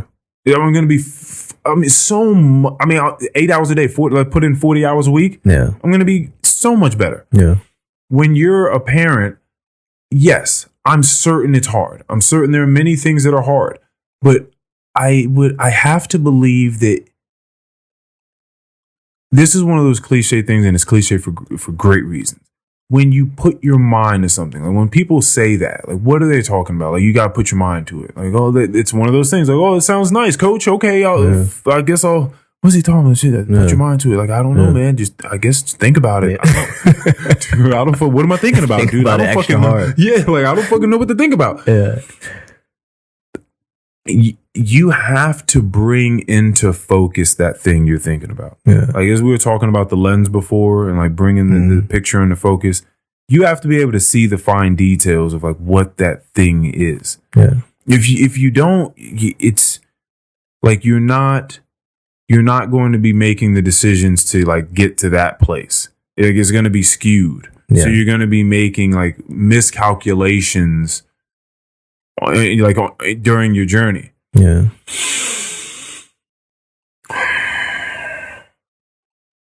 If you pay heavy attention to the person in front of you, and it's a small child that can't do shit without you, yeah, and you just pay attention, like, okay, it's crying right now. Like, okay, I got to do this, and you do that, and you're gonna suck day 1, suck day 2, suck day 3, and you're gonna keep going. But you suck at age 8. Like you're like your son, like you're sucking 8 years into the game. That's a you problem. There's something else going on. I will never suck at anything for 8 years if I do it every day. Yeah. Mindfully. I will never suck at anything. But you suck as a parent at age 15, you 15 years in the game, 20 years in the game, you suck still. Yeah. Oh yeah. That's crazy to me, to do something and not get better at it. Yeah. Is crazy. Yeah. I can't understand that. Like that's what I'm saying. You have to be sleeping. Yeah. Like you have to be just going, like doing the things, but you're not there for them. Like you're not really picking up the necessary like muscle memory. You're not for some reason you're not absorbing the data from doing the thing every day. Yeah. There would be times I would play guitar for like hours and hours and hours a day, and there would be a certain split, like a certain formation or chord I was trying to play, and I just, no matter how many fucking times I tried to run through it that day, I was like, I just can't, my fingers won't do it, and it would just frustrate me. Like my fingers will not do the thing it's supposed to do, and I go to sleep, 8 hours of sleep, wake up, pick up the fucking guitar because that's how I am, and I'm like, I'm going straight back into this shit, and my fingers would immediately do the thing that I was trying to do the day before. It's seamless and just start moving, and I would be amazed at like what took place with all the hours of dedication. I just sat there and kept running fucking through it, and then getting a good night's sleep and locking in all that memory and waking up and doing it, and just my fingers just did it like they had been doing it. Yeah. And I'm like, wow, it's crazy how that works. Well, because you had commitment, a commitment to it. So what we're saying? I mean, I would hope you have a commitment. Dude, that's what we're saying, is that there's levels to the shit. Yeah, there's levels to commitment. Yeah, no, it's actually it's upsetting to see how many bad parents there are, where they think that they're committed to their kid, but it's like you really aren't. If we really sit here and break it down. Yeah. It's a balance as well too, because you also want to live a life outside of your children. And when you have a commitment towards something, and I've definitely felt this, especially if you feel like an obsession towards something you really love and you're putting a lot of effort into, like I can easily like sink into that thing and just do that fucking thing a lot. But then you're missing other things as well. Yeah. So you don't, I'm certain some people don't want to like dip into, I'm just a mom now, or I'm just a dad, and like I only have dad vision for how many years do you feel comfortable, doing that before, there's a certain age, I'm certain, when you feel like, okay, I don't have to be on them so much. Like they're pretty much kind of self-sustainable. They're 12, 13 years old. Like they can run around, kind of do their own thing now. Yeah. But, are you comfortable having that level of commitment, saying, okay, for the next 10 years, I'm going to just be a dad.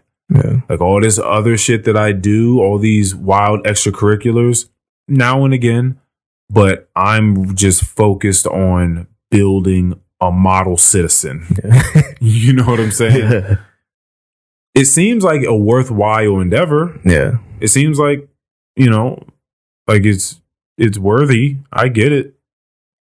Do you see yourself having kids anytime soon? No. Does that make you feel like you have an uphill battle it's a hill that you don't want to climb? Oh no, I think that I know, because if I did it, I would do it mindfully, and I could imagine a small baby. I could imagine the sort of effort that I would put into the development of this child. Yeah.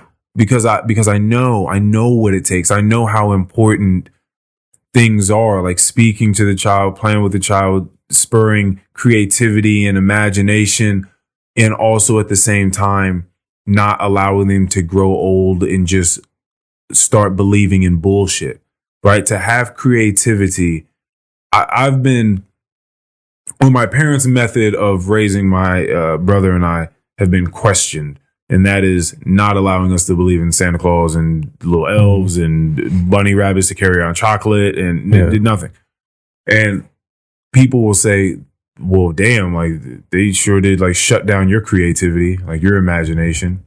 It's like, like that's an interesting way of looking at it, because I think you can very easily, I mean, our house was always full of art and music and wild conversations and stuff like that. So there was plenty of sparking of creativity and imagination, especially when my dad told us all the time, you can do whatever the fuck you want to do if you put your mind to it. Yeah.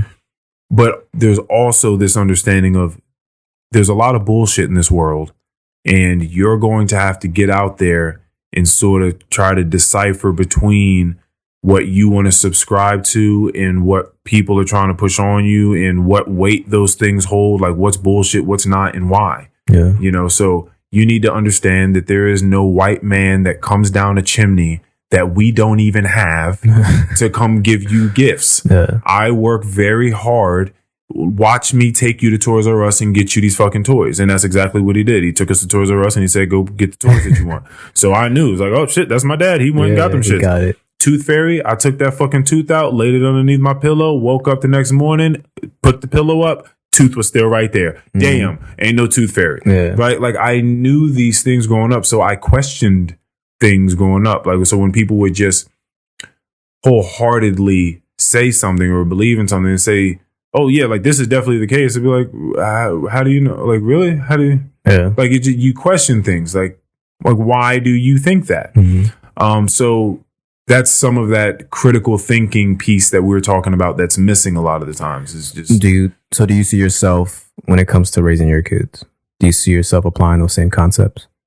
Yeah, but I think it would be effortless though. But for me, because I'm an active player in life. Yeah. I'm an active player. So it would be a human being around me. We have so many episodes to see what being a human being around me is like. Yeah.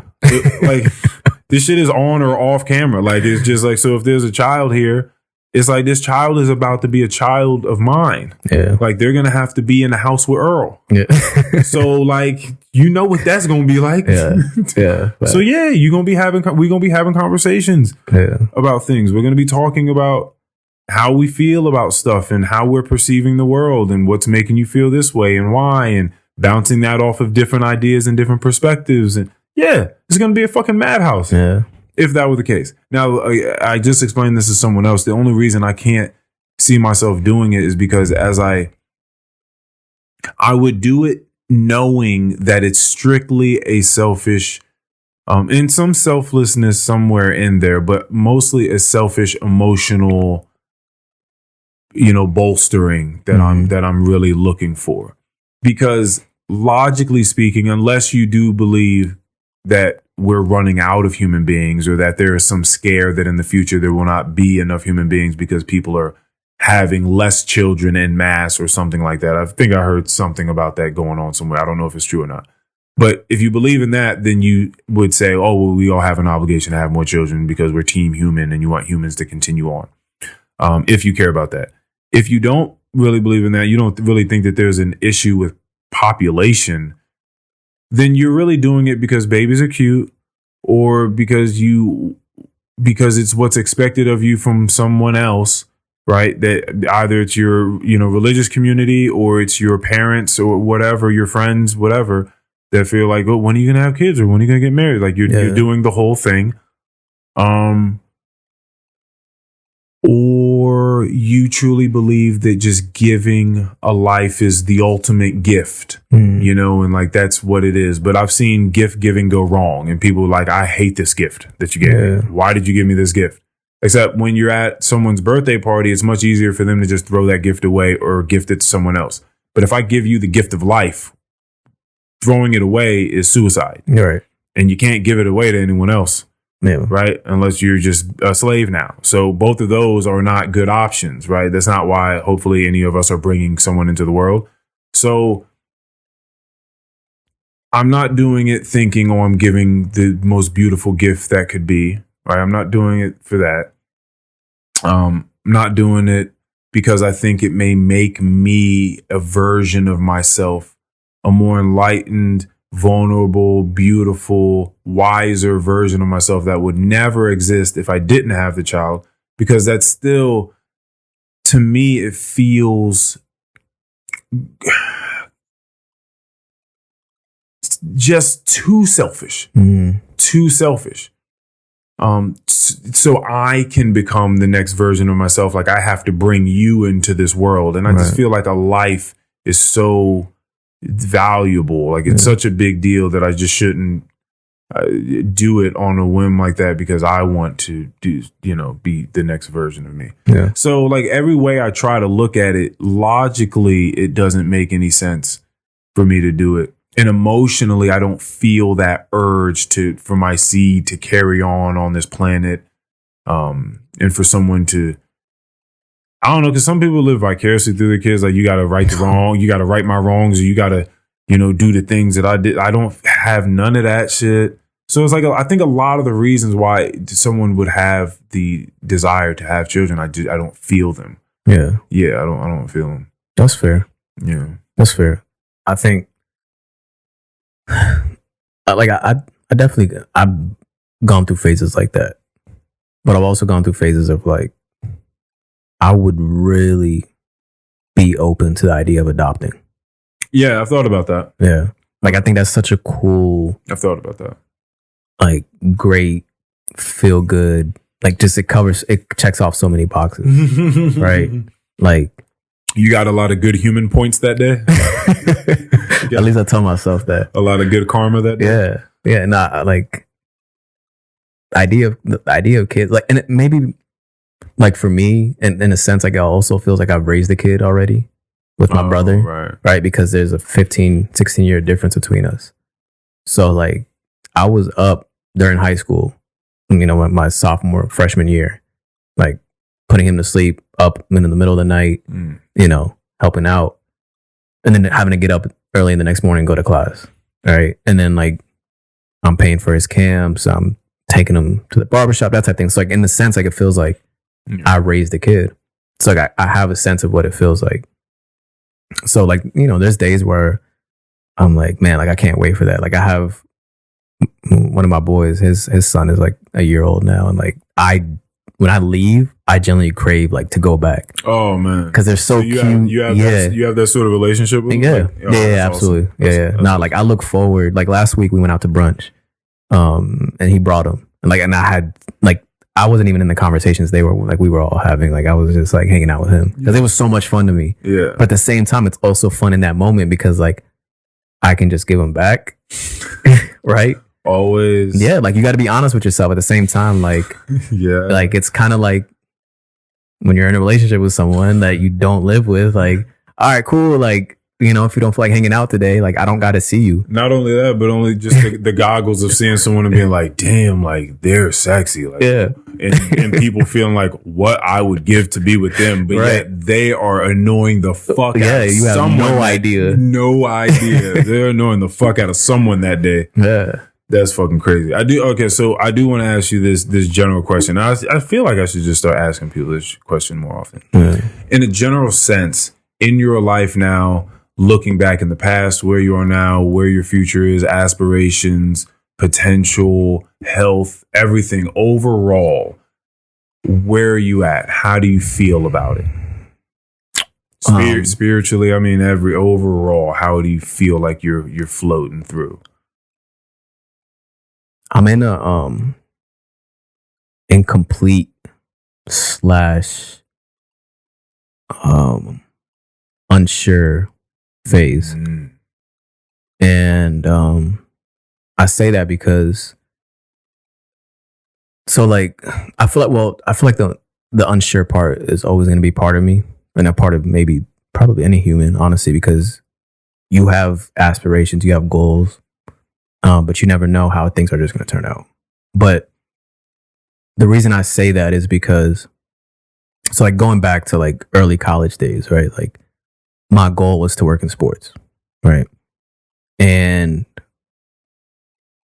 knowing that that's what I wanted to do, I knew the path to get there was like, right, like you got to do internships, you got to connect with the right people, network with the right people. And it's a lot of groundwork you have to do. It's not easy. And also doesn't pay. Right? That's like the biggest thing. It doesn't pay. Like a lot of time you're dedicating is completely free. And I wasn't in a position where I could do that. So I kind of had to like just finish school as quickly as I could and like get to working because I had to help out at home. So like I never got, and at some point, like I kind of just put it behind me. I was like, yeah, like it's just working within sports is not going to happen. Right. So then a few years back, I started coaching. It was like as a sense of like to kind of help fill this void. Right. But then it's like, nah, that kind of only makes me want it more.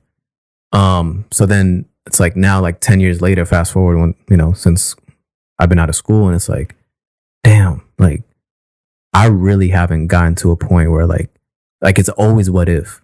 It's a constant what if, and what ifs always bother me, right? There's no closure in that sense. So personally, like I would say for the past like couple years now, I've sat back and I'm like, all right, like I'm not in a relationship, right? That anything that has to tie me down, right? Like, yes, there's probably a 1% chance that this actually works, but I just need that closure in a sense to say like I actually gave it a shot.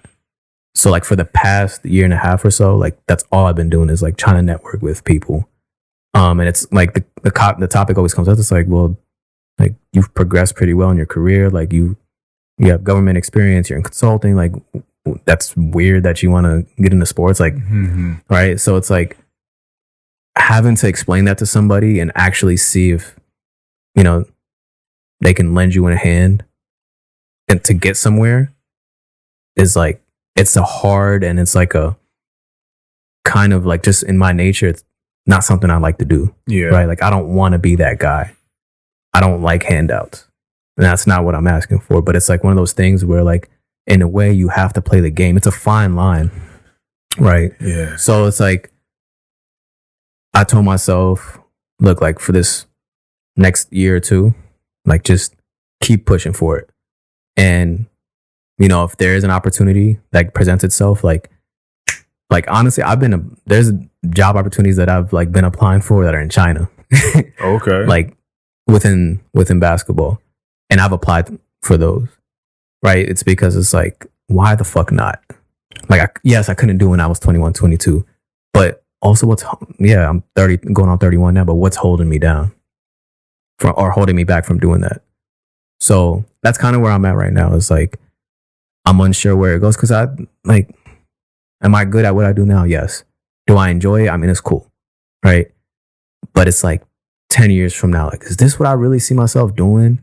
Right. Or is it kind of just one of those things where I'm going to be sleepwalking again, right? Just going through the motions. That's not fun. That's not what I want life to be. But, sometimes it is a reality, right? And it's a responsibility that I have to bear if I have to provide for myself and my family. So, yeah, that's kind of where it's at right now. It's just kind of like, we'll see where it goes. I'm going to do everything in my part. And at least like I'll provide myself my own closure that's saying like, I gave it a shot. Mm. Yeah. What did J. Cole say on that? Heaven's EP. J. Cole reference. Yeah. From this day forward, I move with a new veracity. Ferrari coupe velocity. A fail-proof philosophy. Success is in the effort. So if a nigga tried as hard as I'm at peace, knowing God ain't deal it in his group of cards for me. That's it. Give us a bar. Yeah, that's it. Like if but I gotta try. Like I gotta try because you, like you're saying, it takes a certain something to happen to switch that on where you look around and you're like, well, I am going to die. Like at some point, I'm gonna be out of here. Yeah, we're halfway through our lives. Like, if you think do about I really want to go through and then be like, oh, I didn't try to do what I wanted to do? Like I was too scared to do. Like what? Like, because when I get down to it, when I'm an old man and I got to look back and think about what I didn't do, exactly. I'm going to look back and be like, I was scared. Yeah. Like, when I look back at my whole life, I can say whatever I want and, sugarcoat it. But when you get down to it, it's like, I was scared. Yeah. I was scared of just trying to do something that, like, I felt like I wanted to do with my life. And therefore, I didn't do it. Yeah. Wow. Yeah. You know what I mean? Like you don't want to look back like that. Like it's crazy. Like why not try? Because you definitely ain't gonna fucking do it if you don't try. Exactly. The only people that do it are the people that did it. Mm-hmm. That was like, yeah, no, I'm gonna go do it. Yeah. I'm gonna go try this out. Yeah. And I'm not gonna stop. Yeah. Those are the difference between the people that do the thing and the people that don't. Absolutely. It's kind of crazy, but I definitely implore that people that can do it, like you're saying, that have the resources, that have whatever resource it is you need, whether they be like tangible ones or intangible. We're just talking about, the mental faculties to try to pull it off, whatever. Yeah. If you have what it takes, I would definitely say go for it, because my friend said that to me as I was having a conversation with her about this subject recently. I think I said something like, going for it, like podcasting, long shot, gotta do it though. Gotta do it. Man. And she's like, but why is it the long shot though? She's like, the long shot seems like doing some shit that you don't really want to do the rest of your life. Like that would be the long shot for me. Like committing to that. Like that's a long shot. Like how the fuck do you make it through life like that? That's a long shot for me. She's like, nah, doing the other thing, that's easy. Like that should be the easy choice. Oh, I gotta do this. I gotta at least try. Yeah. Fuck that. Yeah, because how good could you get at it? Mm-hmm. Like if you kept doing it, it's sort of like the workout theory. How many times have you been with someone and just like, telling you that they were gonna start working out, like, I'm gonna start working out, 2023 new me, I'm gonna start working out, whatever the fuck, and then they don't, and 6 months pass or a year pass, and they're complaining that they didn't. And it's like, yo, had you been working out this whole time, you'd be a completely different human. Yeah. Like if you had just started when you said you were going to, you'd have a year's worth of experience, but you didn't. So now you can start today, or you can also not start and wait another year. Right. But if you want to do something, you should start right now. Yeah. Shouldn't wait for the next holiday. You shouldn't wait for no candles to be blown out nowhere. You don't need no fireworks. Right now. Yeah. You should start right now so that you can start getting your experience, start getting your reps in, so to speak, for whatever the fuck it is you're doing. Yeah. Because that's going to matter. Absolutely. That's just going to matter. Yeah. I mean, the biggest thing people shy away from is like, it's a territory you're not familiar with, and you don't want to tap in and possibly knowing like you're going to fail. It's like kind of when I'm working with the kids at the school, it's like there's certain basketball moves, or like they don't want to use their left hand, right? And they're fighting like, no, I can go right, but it's like I need you to learn how to use your left hand. Like it's uncomfortable. You're going to be bad at it initially, but you have to face it if you want to get better. And then it's like you said, months pass by, and it's like, imagine if you would have just given that skill three days a week, 45 minutes a day, Right. like how much you would have progressed. But if you're not doing that, then like Then you're not doing it. you're not going. We're never just gonna find out like how good you could have been at it. Yeah, and so what you were saying is like you're pretty much stating you don't want to be delusional. Like you want to make sure that you actually have an aptitude for it, which is always the saddest thing.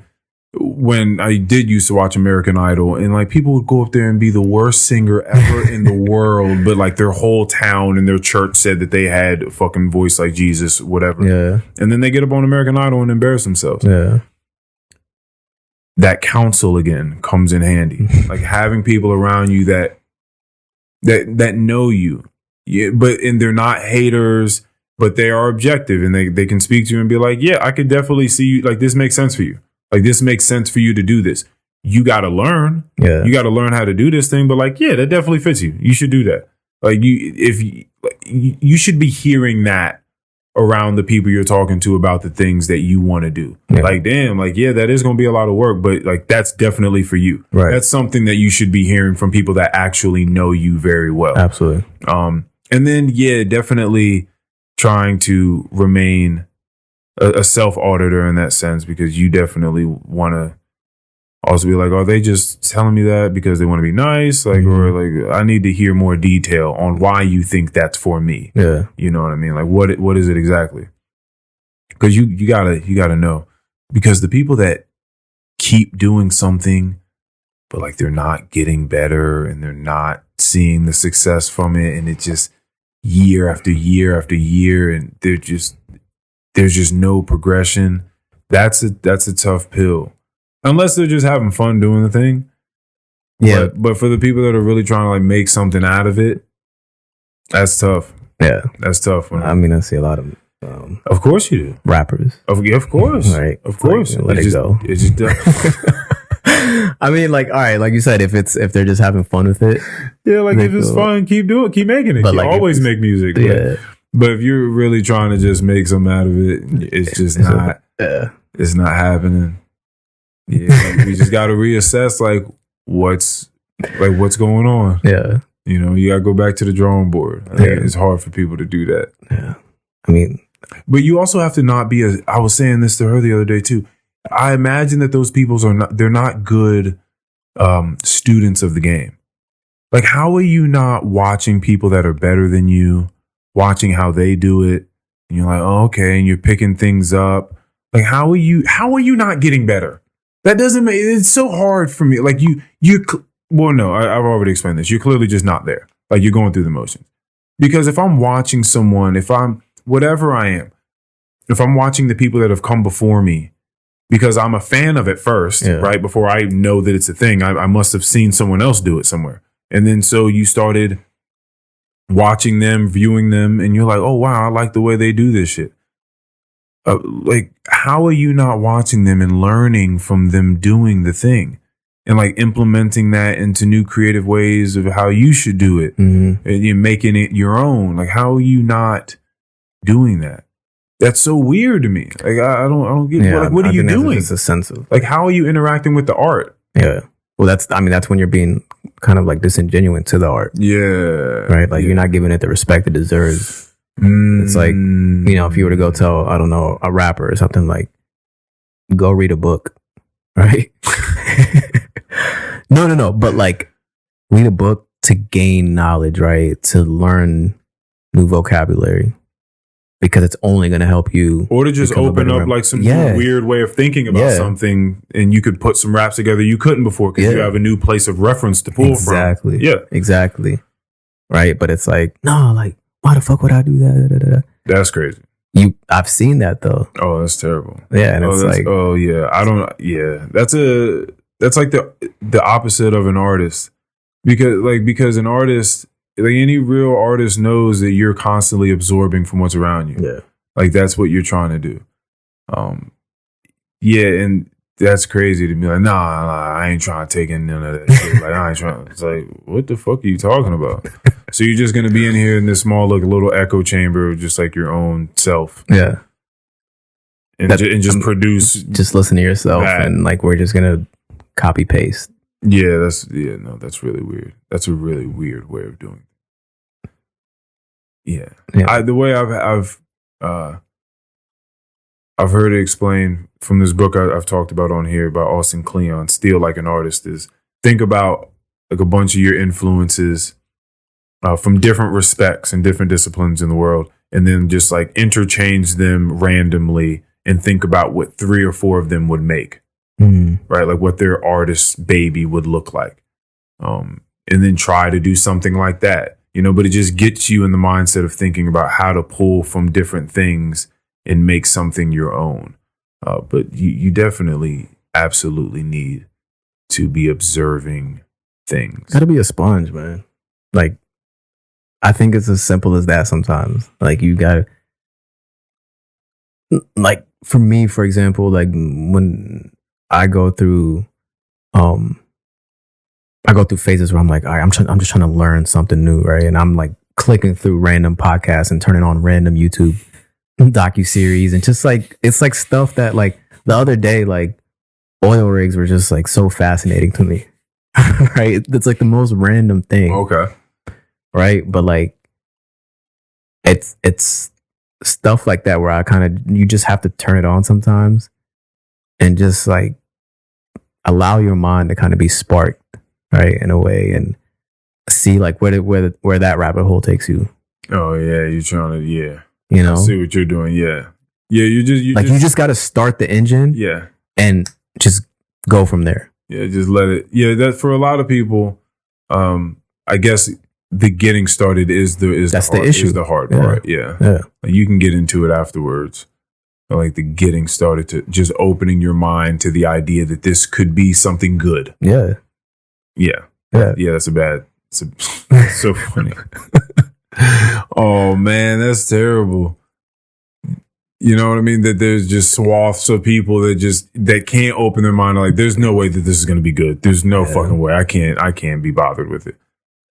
Or like what they read online is truth, and that's as much opening their mind as that'll happen. Is this going to get? Oh no, people saying the open-minded thing, by the way, is a very interesting term because people often use it to just describe people that think like them. Yeah. Usually when people say open-minded, they're thinking like, oh, I had a conversation with them and they were accepting of what I had to say. So then people are like, they're so open-minded because if they didn't agree with you, but they had a bunch of other ideas and a bunch of other thoughts, people don't usually say open-minded. They're just like, no, they're closed-minded. Like, I was talking about this one thing and like they didn't get it or they didn't. It's like, oh, okay. Or are you just saying they're open-minded and they didn't see that it was worth giving you their input? So you, like, in communications, there's this thing. It's very fascinating. If you get people talking and you show that you like them and that you're interested in them, they are just primed to like you. They're primed to like you. If you show like a genuine interest in who they are and what they're about, they will start opening up and speaking about themselves because people do like to speak about themselves. Absolutely. They just like to know that the other person is going to be listening and with a genuine interest. Yeah, exactly. Yeah. And so once they get rolling, like they're getting good feelings, like dopamine, right? Rushes talking to you. And so when they leave that situation, they leave thinking, that was a great conversation. Yeah. Like this person they're so funny. They're so open-minded. They're so easygoing. They're so they just throw a ton of fantastic adjectives onto you simply because you were there for that energy. Yeah. A lot of times it's really just that. It's very, very simple. Yeah. People can be very, very simple in that way. Yeah. No, I've actually learned that over the past few years. It's like people genuinely like talking about themselves. Yeah, and it's just a matter of you asking an open-ended question. It is. People hate the question or command. Hey, tell me about yourself. Yeah, like hold on. What do we? Yeah, where do I start? Like, am I supposed to start with like a story? Like, you want just like random facts? What's really worth saying? Yeah. I don't want to put some shit out there and then like you're looking at me like I'm stupid. So like, what are you saying to me? Yeah. So you're right. It is about the way that it's presented. Asking someone, tell me about yourself. Like that old ass interview question. Get the fuck out of here. Tell me about yourself. Nigga, I'm hardworking. I'm fucking. What do you want me to say? Get the fuck out of here. And now I got to tell you what you want to hear. Yeah, no. I'm not trying to do that. All right, man. I appreciate. This was great. This was a good one. We were. I was just thinking just like the past couple of minutes. I was like, damn, like we really covered so many things. For sure. I don't know how Mikey's gonna title this. It's or like break it down into detail. Yeah, like the timestamps. He does a really good job of doing that. Listen, that's not where my head is at doing this thing. I'm not trying to make it easy on him. He just figures out a way to do it. Yeah. No, you can't be worried about that shit. You can't be trying to run I mean, maybe someone can. I can't be trying to like do a podcast where this is the format. Because I'm just hanging out with people. Yeah. I can't do anything else but hang out with the person. Yeah. There's nothing else that can occupy my mind. I can't be thinking about, like, is this structure tidy enough for Mikey to be able to timestamp and understand? And like, the fuck. No. If that's the case, if it's that hard, then fuck the timestamps. We don't need, then we just going to delete the timestamps. Yeah, just let it go. Yeah, and you just got to listen to it. Yeah. Yeah, no. This was good. This was fun. In the new spot. So, yeah, man. I like the art. I keep saying it over and over and over, but there's definitely a much different feeling being in here doing the pod. Yeah, you leveled up. It's definitely you leveled feeling. Up. And just honestly, just being here in this new house with again all this sunlight, which is beautiful. It's just been a lot of good energy in here, and the people coming by, just having a great time, and it's been a lot of fun. Getting out of Manassas would do a lot to you, huh? Man. but I'll tell you what, on this light, because I think I've said it before, the water out here, I don't like the water. The water in Manassas, you can drink it, like when you go out to restaurants, whatever their filtered water is, like it's just fine. But here, there's a funk to the water. Interesting. So you like have to, like, I have a really good filter. I try to filter out as much of whatever the fuck. It's that Maryland water. Is in it. Oh, we close enough.